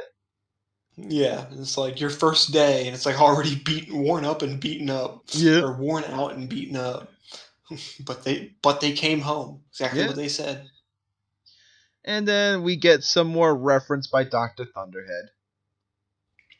Now, this is something, I don't know if you actually went through and read, like, any of this, but, like, I did, and specifically, there's a part where Dr. Thunderhead talks about the day of the flicker. Thunderland, I'm sorry, Thunderhead. Yeah, Dr. Thunderland, and whatever. But, like, he says that, like, in his description of it, he talks about how there's actually a holiday named after after it. The day of the flicker, and like people like stay in their stay in their houses and like do their own activities and events like with their family and whatnot. But how it was like some of the crew from that like ship that crashed survived, Mm-hmm. but like they don't talk about the event at all. Because they don't remember it. Well, according to this, it just says their lips are firmly sealed, and they according Thunderhead, his son was one of these surviving members, but yeah, it was just like it became apparent that it was like the whole thing with the flicker was about how it was like the government went to go look at the man-made sun and investigate it, and then the flicker happened, and then like there are other reports of like just weird things happening with people in the towns and everything. Yeah, like covers it up, and it was like it became like probability like there was increasing support of that the government is hiding something, which is obviously what's happening, but that but is yeah, true. I like this how it just kind of gives more information on all this shit that they just kind of talked about. Yeah, because of all this, it gives you all this lore. You know what I mean? Like that. This I think sometimes Tegami Bachi does too much world building. It's all world building all the time. It's awesome, but there's too much of it sometimes. It's kind of hard to go through a little bit, but it's awesome though. Like I kind of cherry pick which ones I read of the Dr. Thunderland stuff. Like if it has important to me, like the Day of the Flicker, I actually did read this one. You know what I mean? Yeah, like same thing. Like I didn't read like there's a one part in the series where or in the chapter where Lag talks about how he can't afford his own flat, and then there's a section that talks about what a flat is. Like I know what a flat is. It's the British term for an apartment. Yeah. Like, that's just what it is. And, the weapons shop and bakery. Like I don't care about that. So like I just I went through. I looked at what I wanted. I saw the Day of the Flicker, and I was just like, oh, I want to read more of that. But yeah. And so, okay, before we get on to the special chapter, and before I do some background about the special chapter, before we get to it, so these 3 main chapters, what'd you think? Like I said, I love it. Like I love this series. Like it is so much fun. It is good. It is cool. It is everything I want in a manga. It it has its silliness moments, but it's it's not like it's focused on it. It's not overly silly. It's just like there's a joke here or there, and that's it. But what I wanted to say about like my own like personal theory on the subject, how it was like because like Lag talks about how like I was born on the day of the. It's like, oh my god, what? And then like just kind of cuts away from there. I think that Lag is the part of Gaucher that got lost. Maybe when Gaucher lost his like memory of his mother and everything, like that part of his heart went into Lag being born, and some kind of connection there. That's my personal theory on it. Like ooh, that's Kyle, before we started recording and everything, and I was saying that it's like that idea is just anime enough to be true. So like they could go there. Yeah, like, but that's what I personally think as of right here, right now. Yeah, that is a really good. I think that's a really good theory. Like I don't remember what it actually is, but I agree. I'd actually go with your theory on that too. But like there is some importance about the Day of the Flicker and when everybody was born. Yeah, like there's clearly some kind of significance about how it was like Gaucher, forgot about his mom, but named his sister after her, and like talks about her like that was her name from the beginning. Even though that was the day she was born. And it's like like there's obviously some kind of weird thing happening around this whole Flicker incident. And that just happened to be the day that Lag was born. And it could also be And it could also be something that had to do with current Goshe, you know what I mean? Yeah, definitely. Like, maybe the side effects of the flickery were getting worse, maybe, you know? Honestly, what happened with Goshe is I'm still holding to my original theory where investigate what happened to Lag's mom and the government.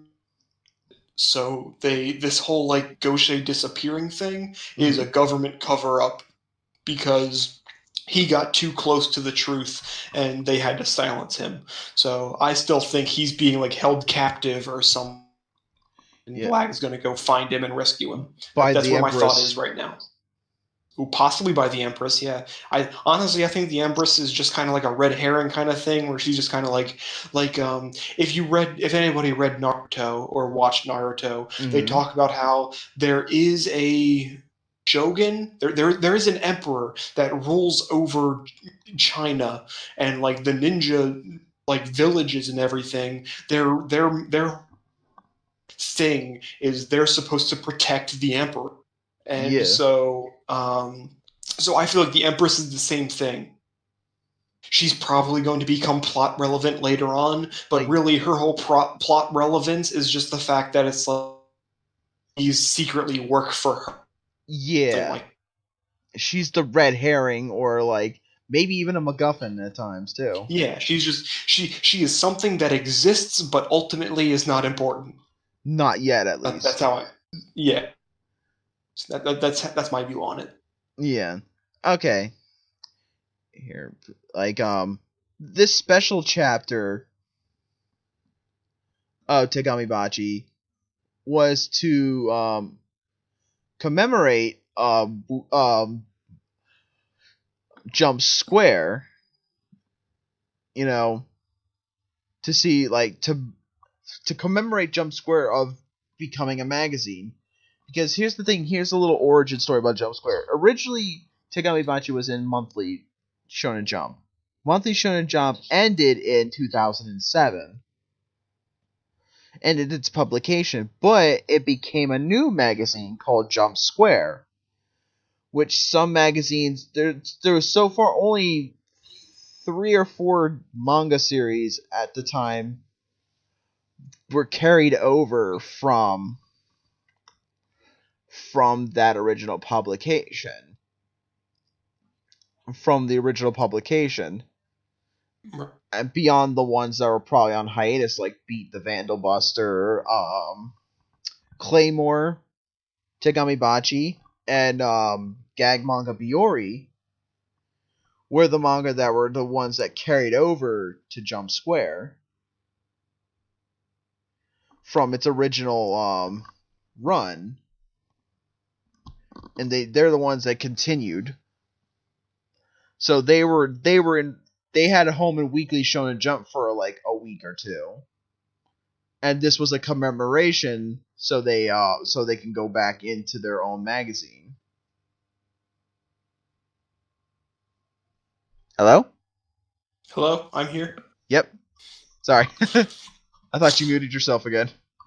No, I was just... So, in case anybody watching this curious, I have no idea what Kyle's talking about, because this special chapter is not available in America. So, well, I have no idea what this is. It is available in America if you have the print version. If you have, I guess, if you have the original release of Tegami Bachi when it came out in the West. Because in the Japanese release, this is available. But I don't know. It might not be available in the American release either. Kyle sent me like all these like. I sent him a link so he can read it. Because send me this link to this site to use to read this special chapter, and I got a message saying that. Not available in my region, and I have tried a couple other just like scan websites and whatnot, and I cannot be able to find this particular chapter. So I have no idea. And we try not to use scans as much as possible, but like when you can't find something, you know what I mean? You know, it's the only option you got. Yeah, it's the only option you got, and we don't really have the money to buy You know, we're not that big of a show. We don't have the money to buy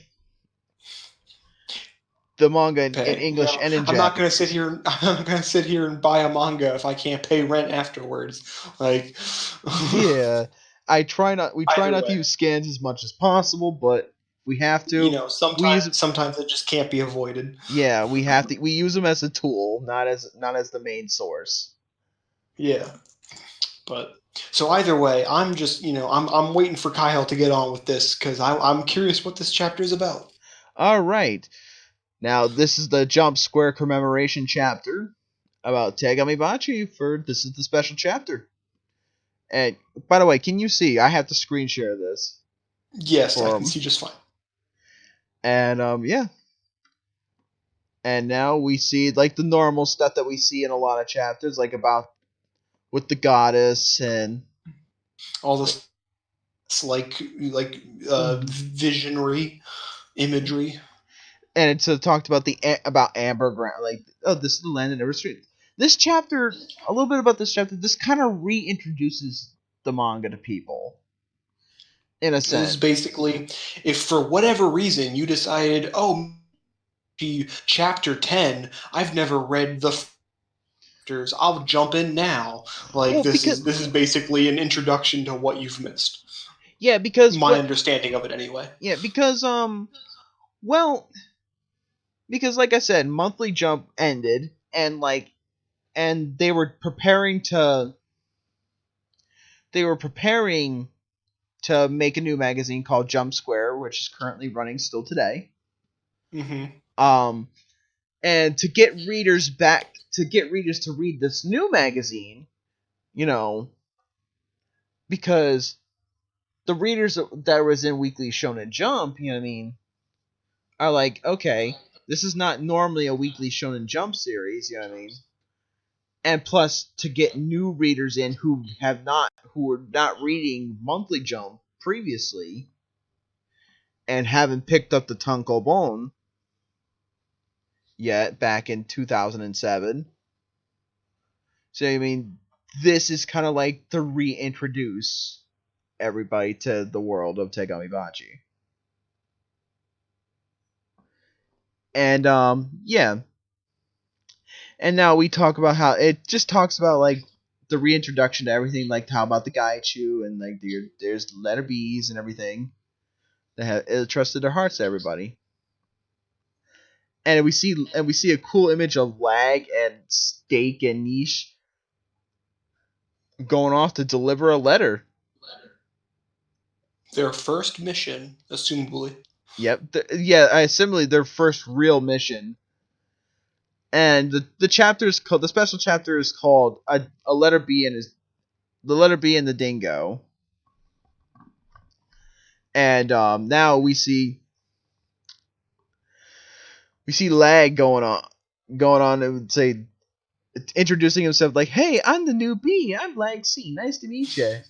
And then, like, introduces his dingo Niche and Steak. And the side dingo. Yeah, the side dingo who is delicious. And Steak's kind of all proud of that too, like, I am delicious. I am the steak. I am the steak. And then these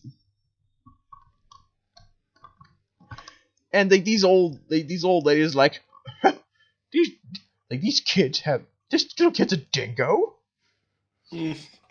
Like, kind of like how everybody is to letter B's in this world. Like, every adult that's like under like over 20 years old, it seems like. Yeah. It's kind of like assholes to letter B's. These kids delivering letters. They win the letter.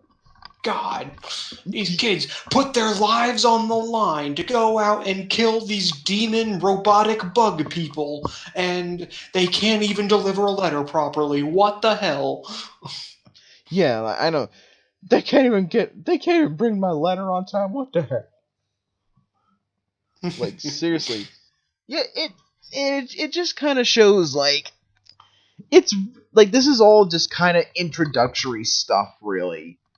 Like now, Right. like the beehive, talk about the post office, the beehive, and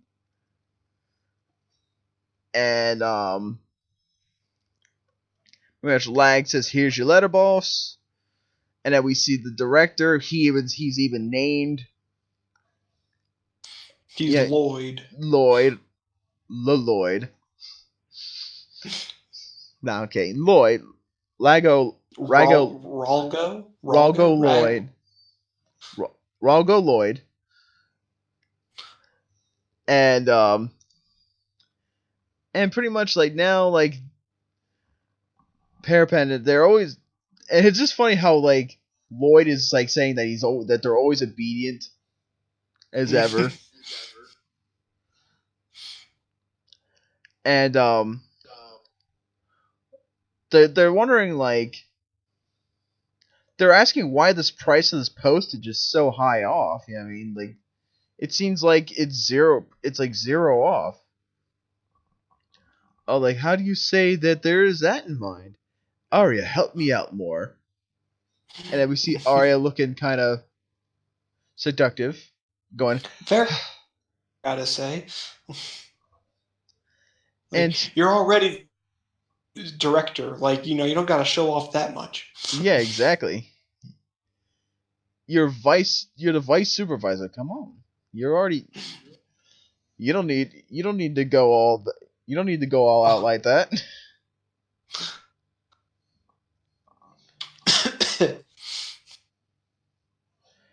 Yeah, but now that they're just explaining the journey that they have to go through.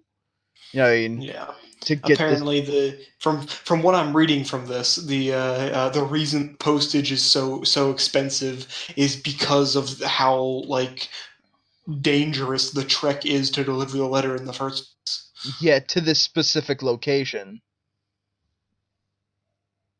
You Yeah. I mean that makes sense, You gotta look out for your worker. Yeah. They seem the beehive seems to be like a good place to work. Yeah. You know what I mean? It seems like you might get some kind of good retirement benefits. Possibly. Probably an HMO or 401k. You know what I mean? Maybe at least a 401k. If they don't have a 401k, I'd quit. Yeah. Hell, if they don't offer health insurance, you know what I mean? Yeah. I would like at least health insurance. But anyways, they're talking about Daikowazu's cliff. You know what I mean? That this old dingo named Darwin knows all about this Daikowazu cliff. And then we see in the town. We see these people like wondering, well, what the hell is this horrible smell? Is it a dog? Is it a raccoon? It seems like it's dead on the side of the road. Oh man.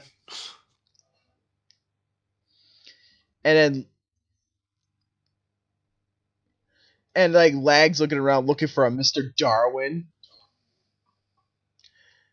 It's like he's like shouting all around, like, is there a Mr. Darwin around? I gotta deliver this to 277-415 Blueberry Garland. He's like yelling out this whole thing.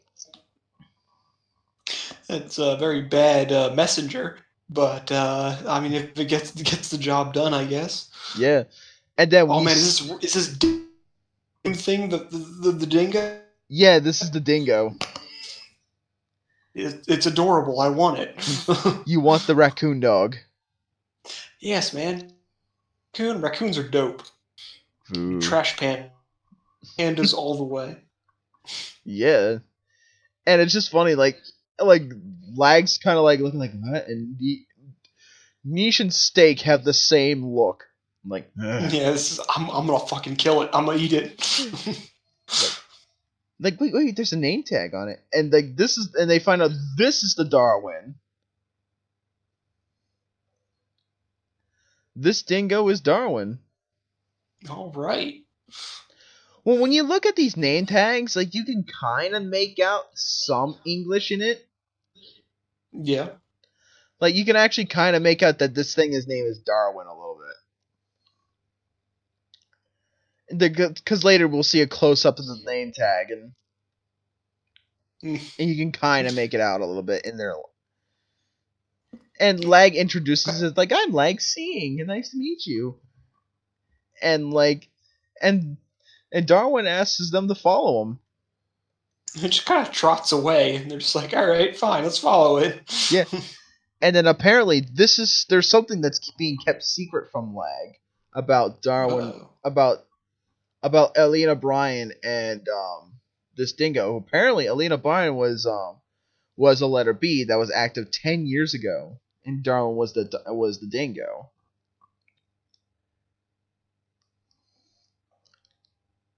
And Darwin is the actual letter.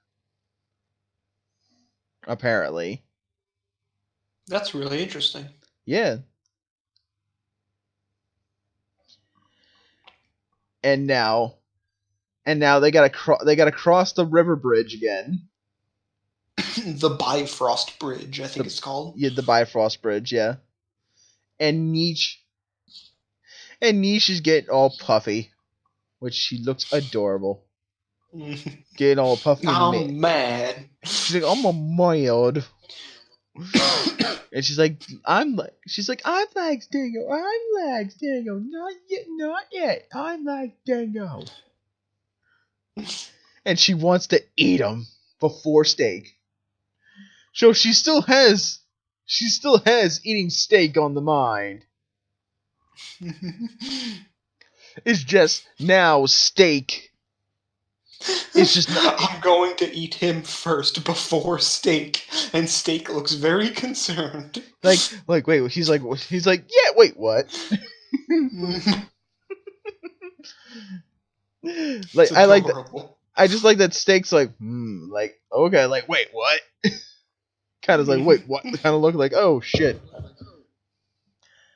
And then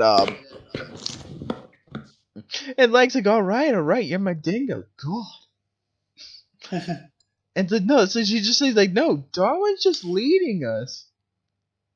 We just gotta follow him, all right? Yeah, I'm gonna laugh if Lag ever gets married to somebody that's not Niche, like Sylviette. And like, if they ever show something when they're older, because I forget, it's like how jealous would Niche be?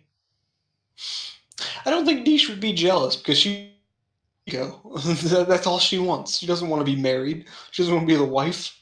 Well, who knows? You know what I mean? Well, because she's thinking like she thought earlier, like to be pretty, do you need to have big boobs? Yeah, very true. Yeah, so like there might be some inklings of more than being dingo, I guess. And then after this whole exchange, they're like, so, all of a sudden Darwin's drowning in the water. Just fell right off the bridge. Drowning, and they all have to save him. And now we see a familiar shot. Niche drying off everybody's clothes as they're walking. Yeah. Oh god, even Darwin. Darwin's all wet. Stupid Bifrost Bridge. What's gotta be over goddamn water? And there's Darwin is when he realized that the letter was in no abandon this journey over the Olympian River again. Oh, it's called the Olympian River. Ooh. But yeah. Yeah, he even says like no matter how old Darwin will be, he has some pride. I mean, like he's a dingo. He's going to do his job. Yeah, he's got a job to do. He knows. He knows what a dingo's job's never done. Yeah, like and now it's still Arya and the director Lloyd basically explain like, look, the Gaichu can't be defeated without having a shindana. You know what I mean, they're still explaining look, this A is dingo still can't do shit without his partner. Yeah, Without a bee. yeah, without a bee, and so it's look, they can't. This thing, he can't go anywhere without love. But he's still kind of like that without Elena around, you know. And yeah, and and apparently Darwin would still wants to be Elena's dingo until the very end. You know, the most loyal dingo. Yeah, so he's probably. I don't think that I don't think Darwin knows that Elena's dead per se, as it's kind of implied. I wonder, what happened? I guess Elena just went on her mission without her dingo, and I think she told her dingo to stay. I forget when I read this chapter, but anyway, they're gonna reach the summit. Yeah, the Silencio summit, and they're on the. There says the village. Oh, Gordon is on the way. Why don't they're gonna stop there and have a rest? Darwin's already passed out. Yeah, Darwin's all passed out. He's all tuckered out. The poor boy. Yeah, and apparently if he were human, Darwin would be around 100 years old. Jeez. Shit. I don't know much about raccoon years, but goddamn, he's old. Like raccoon dog tanuki years. But yeah, he's pushing 100. And apparently the vet says look, this dingo could die at any time, you know. And he's no wait, Darwin. Everybody else just falls asleep.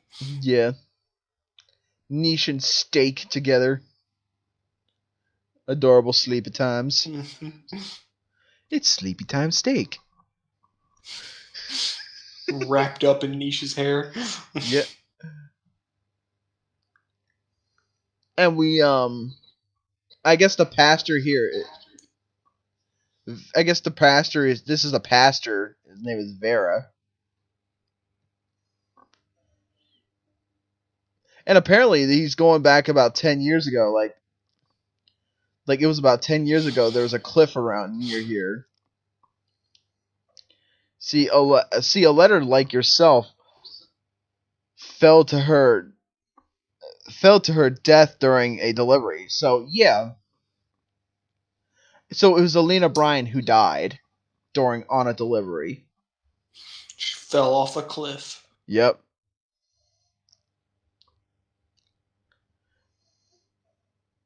Yeah, and her body was her body was there. Who was near when they buried her right near where she fell. And I think that's kind of fucked up. Why don't you just bring her to the actual graveyard? But whatever. You'll see where the tombstone is. Okay. Yeah, you'll see where the tombstone is, and I think that's where they actually have to deliver Darwin. Okay. Yeah, and then the tip of Walrus Cliff. That's where the soil is loose. So that be careful not to fall. And yeah, now they're about to head out.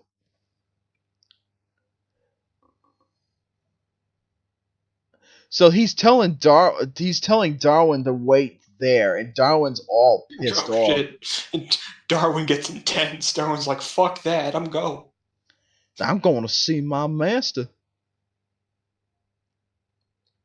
And now Darwin's on full speed ahead. He's just climbing this cliff like it's nothing. Like it's nothing. Walrus Cliff. It's Darwin, slow down. And all of a sudden now there's no more road to the cliff. A landslide must have covered the road.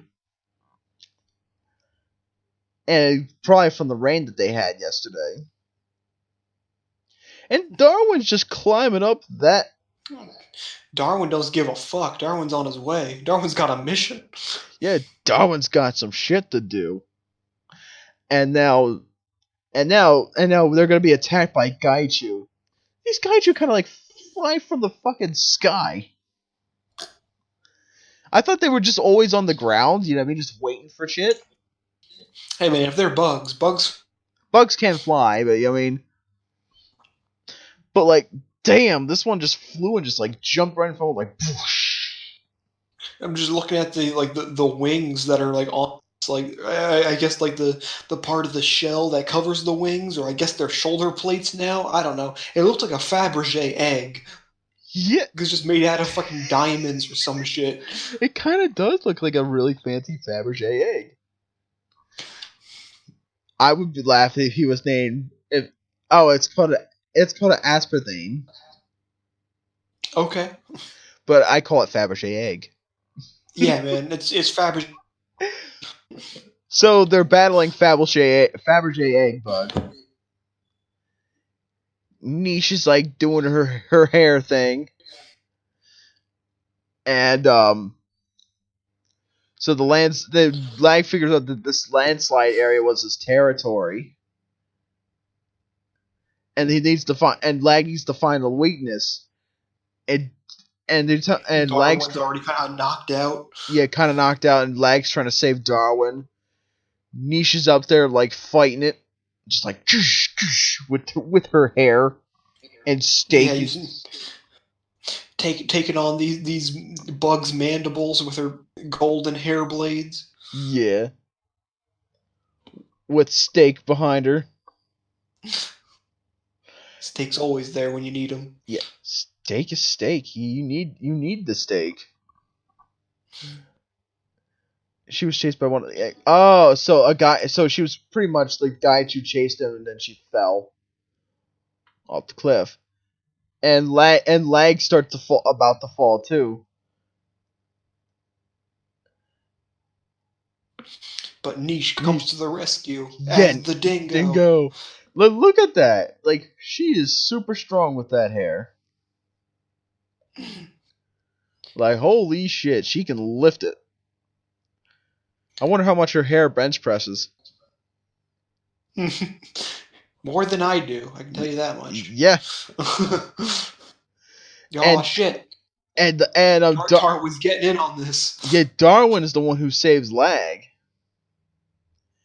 Just like he grits his teeth on a branch, just like, and Lag drags on the tail. Wraps his tail around his. Yeah. And Steak climbs up the Gaichu, and he gets flipped onto its back with a nukoko. Like with a nukoko, Steak found the weak spot. Oh shit! Oh shit! And like the Shindan, he's like Shindanju, ammo, loaded. Nocturne number 20. Shit. What the fuck does that mean? I don't know. Maybe it's just I think that's a mistranslation. Maybe. Because it's the Nocturne number 12, but maybe he's using a different gun? But like Those he's are like the same one. Yeah, they're the same one. It's like He uses Akabari. Yeah, he uses that Akabari, kills that motherfucker. And then we see the memories of Darwin and Elena Brain together. Aww. Yeah. So adorable. I know. These are Darwin's memories. And Elena and you see, like, you can kind of make out that it kind of says Darwin on the tag. Okay, I'll take your word for it. And it's the memories that are withheld within the name tag. Ah, okay. Yeah. Oh, she told him to wait. Then she never did. and she never returned. It's like, we'll go swimming about in Lake Olympia, which he already went swimming. And like, and now they're gonna go make deliveries together. Oh, because Darwin was injured from the last mission they went on.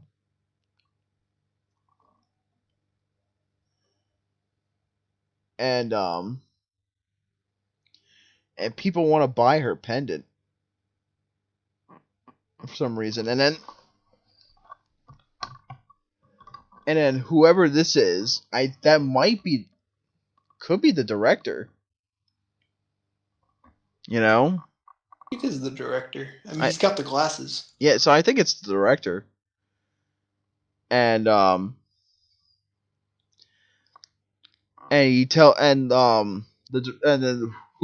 guy who might be the director tells Darwin that the bee you worked with is gone. And I guess Darwin has just been searching for Elena Brain. You know? Yeah. And goes right up to it. Yeah, right to the grave. And yeah, this is Elena Brain's grave, and Darwin dies here. Damn. You know? Yep, and this is where Lag thanks Darwin for all the help, you know, and this is the final moments. And even Niche gives him like a hug, gives Lag a hug. And yeah, this is basically the end, or the end of the beginning. You know, and this pendant turns up again somewhere with the package. And yeah, basically that, like, the letter was from, with those old ladies, the letter was from their son, and the director's reminiscing a little bit about the job, you know, and now there's 2 crosses. Yep, 2 crosses that both of them now have the pendant and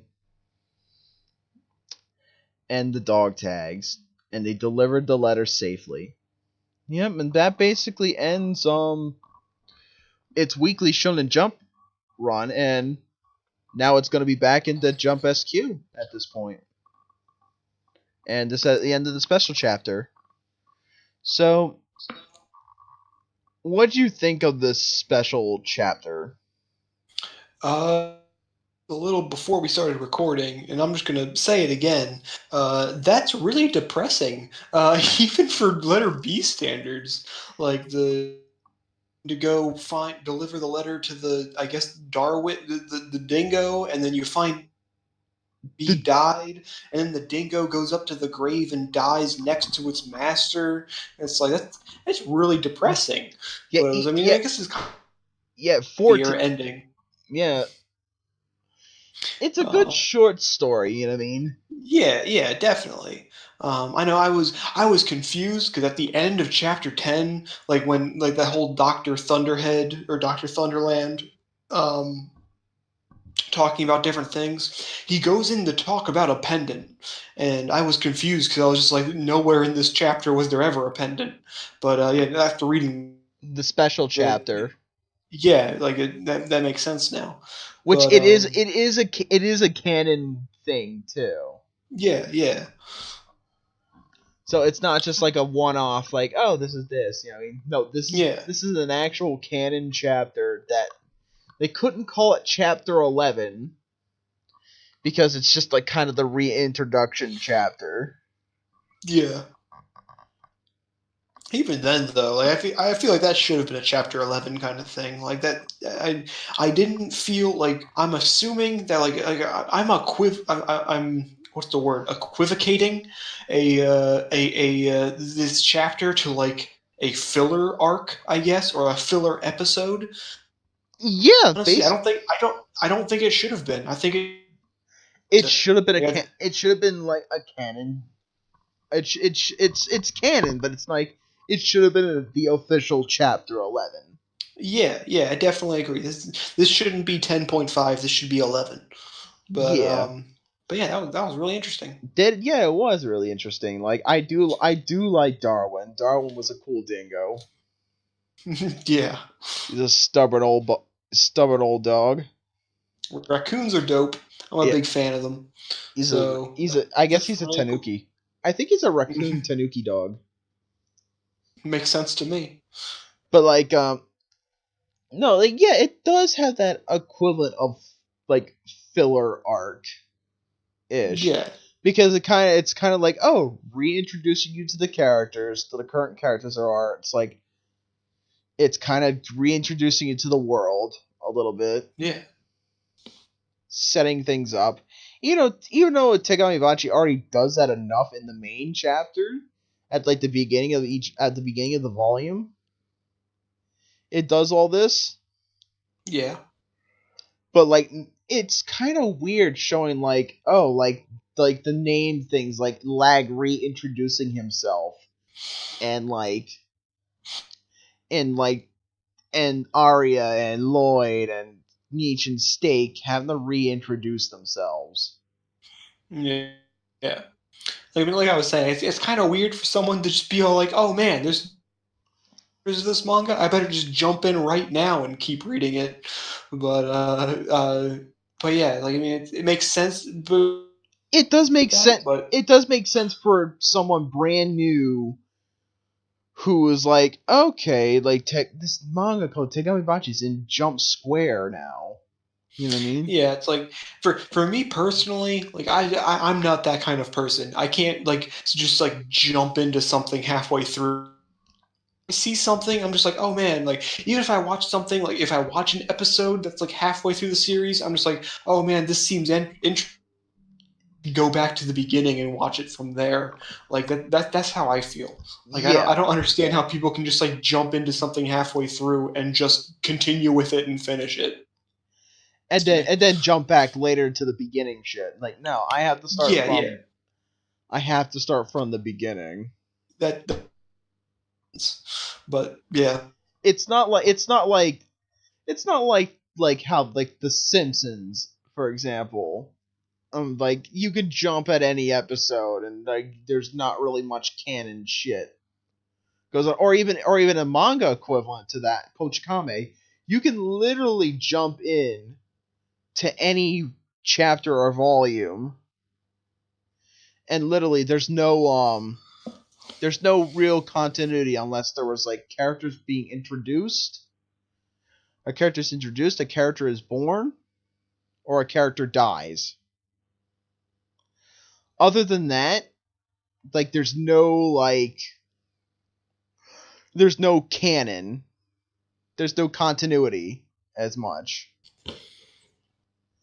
You know what I mean? So it could take place in modern time in 1976. It could take in modern time in 2018. You know what I mean? Or 2016 or whatever, whenever it ended. You know what I mean?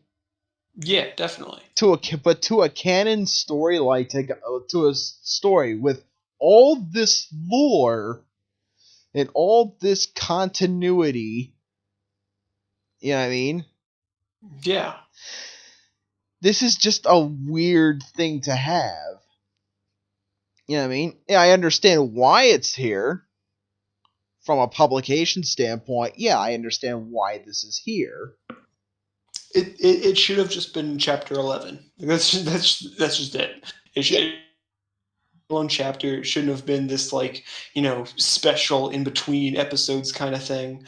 Like, no, this definitely should have just been part of the series. Yeah, this I guess technically it is part of the series, but it should just be chapter Yeah, it shouldn't be as introductory, you know what I mean, as it was.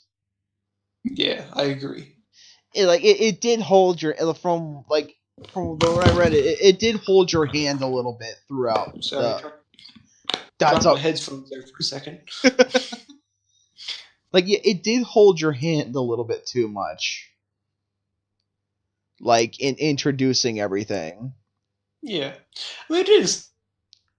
I mean, it was just like kind of like, oh, hey, I'm lag seeing, and this is niche, and this is steak, and all this stuff. But it was like, I mean, it didn't. I mean, I guess I wouldn't say it was too hand-holdy, but I do agree that, like, yeah, it shouldn't have just. Introductions really weren't necessary.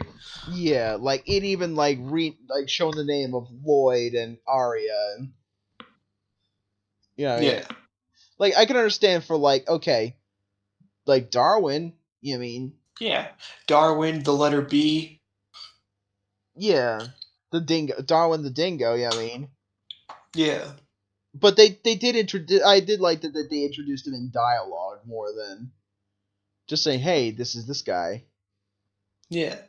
Yeah, I mean, and yeah, it was a nice story though. It was a nice thing, but just the whole reintroducing you to the story, to the world and the story and everything. I wish that they didn't have to do that.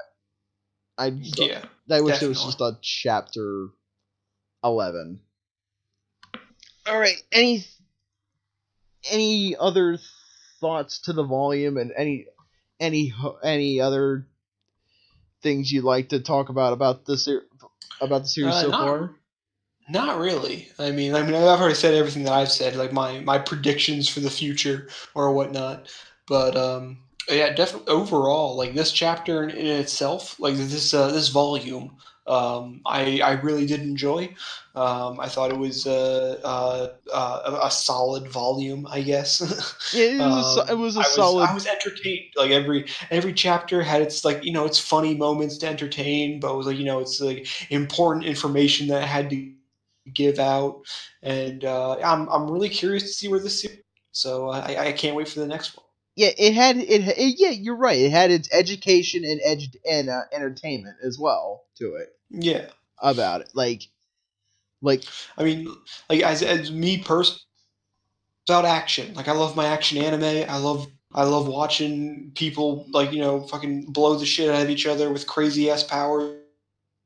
And it was like watching this, like, yeah, they use their powers against the Gaichu and everything, but like I'm waiting for like a letter B versus letter B kind of fight. Like I'm waiting for like this.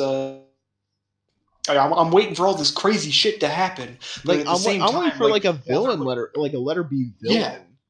Yeah, like this whole the reflection or whatever, the anti-government group. Like I can't wait to see what they do.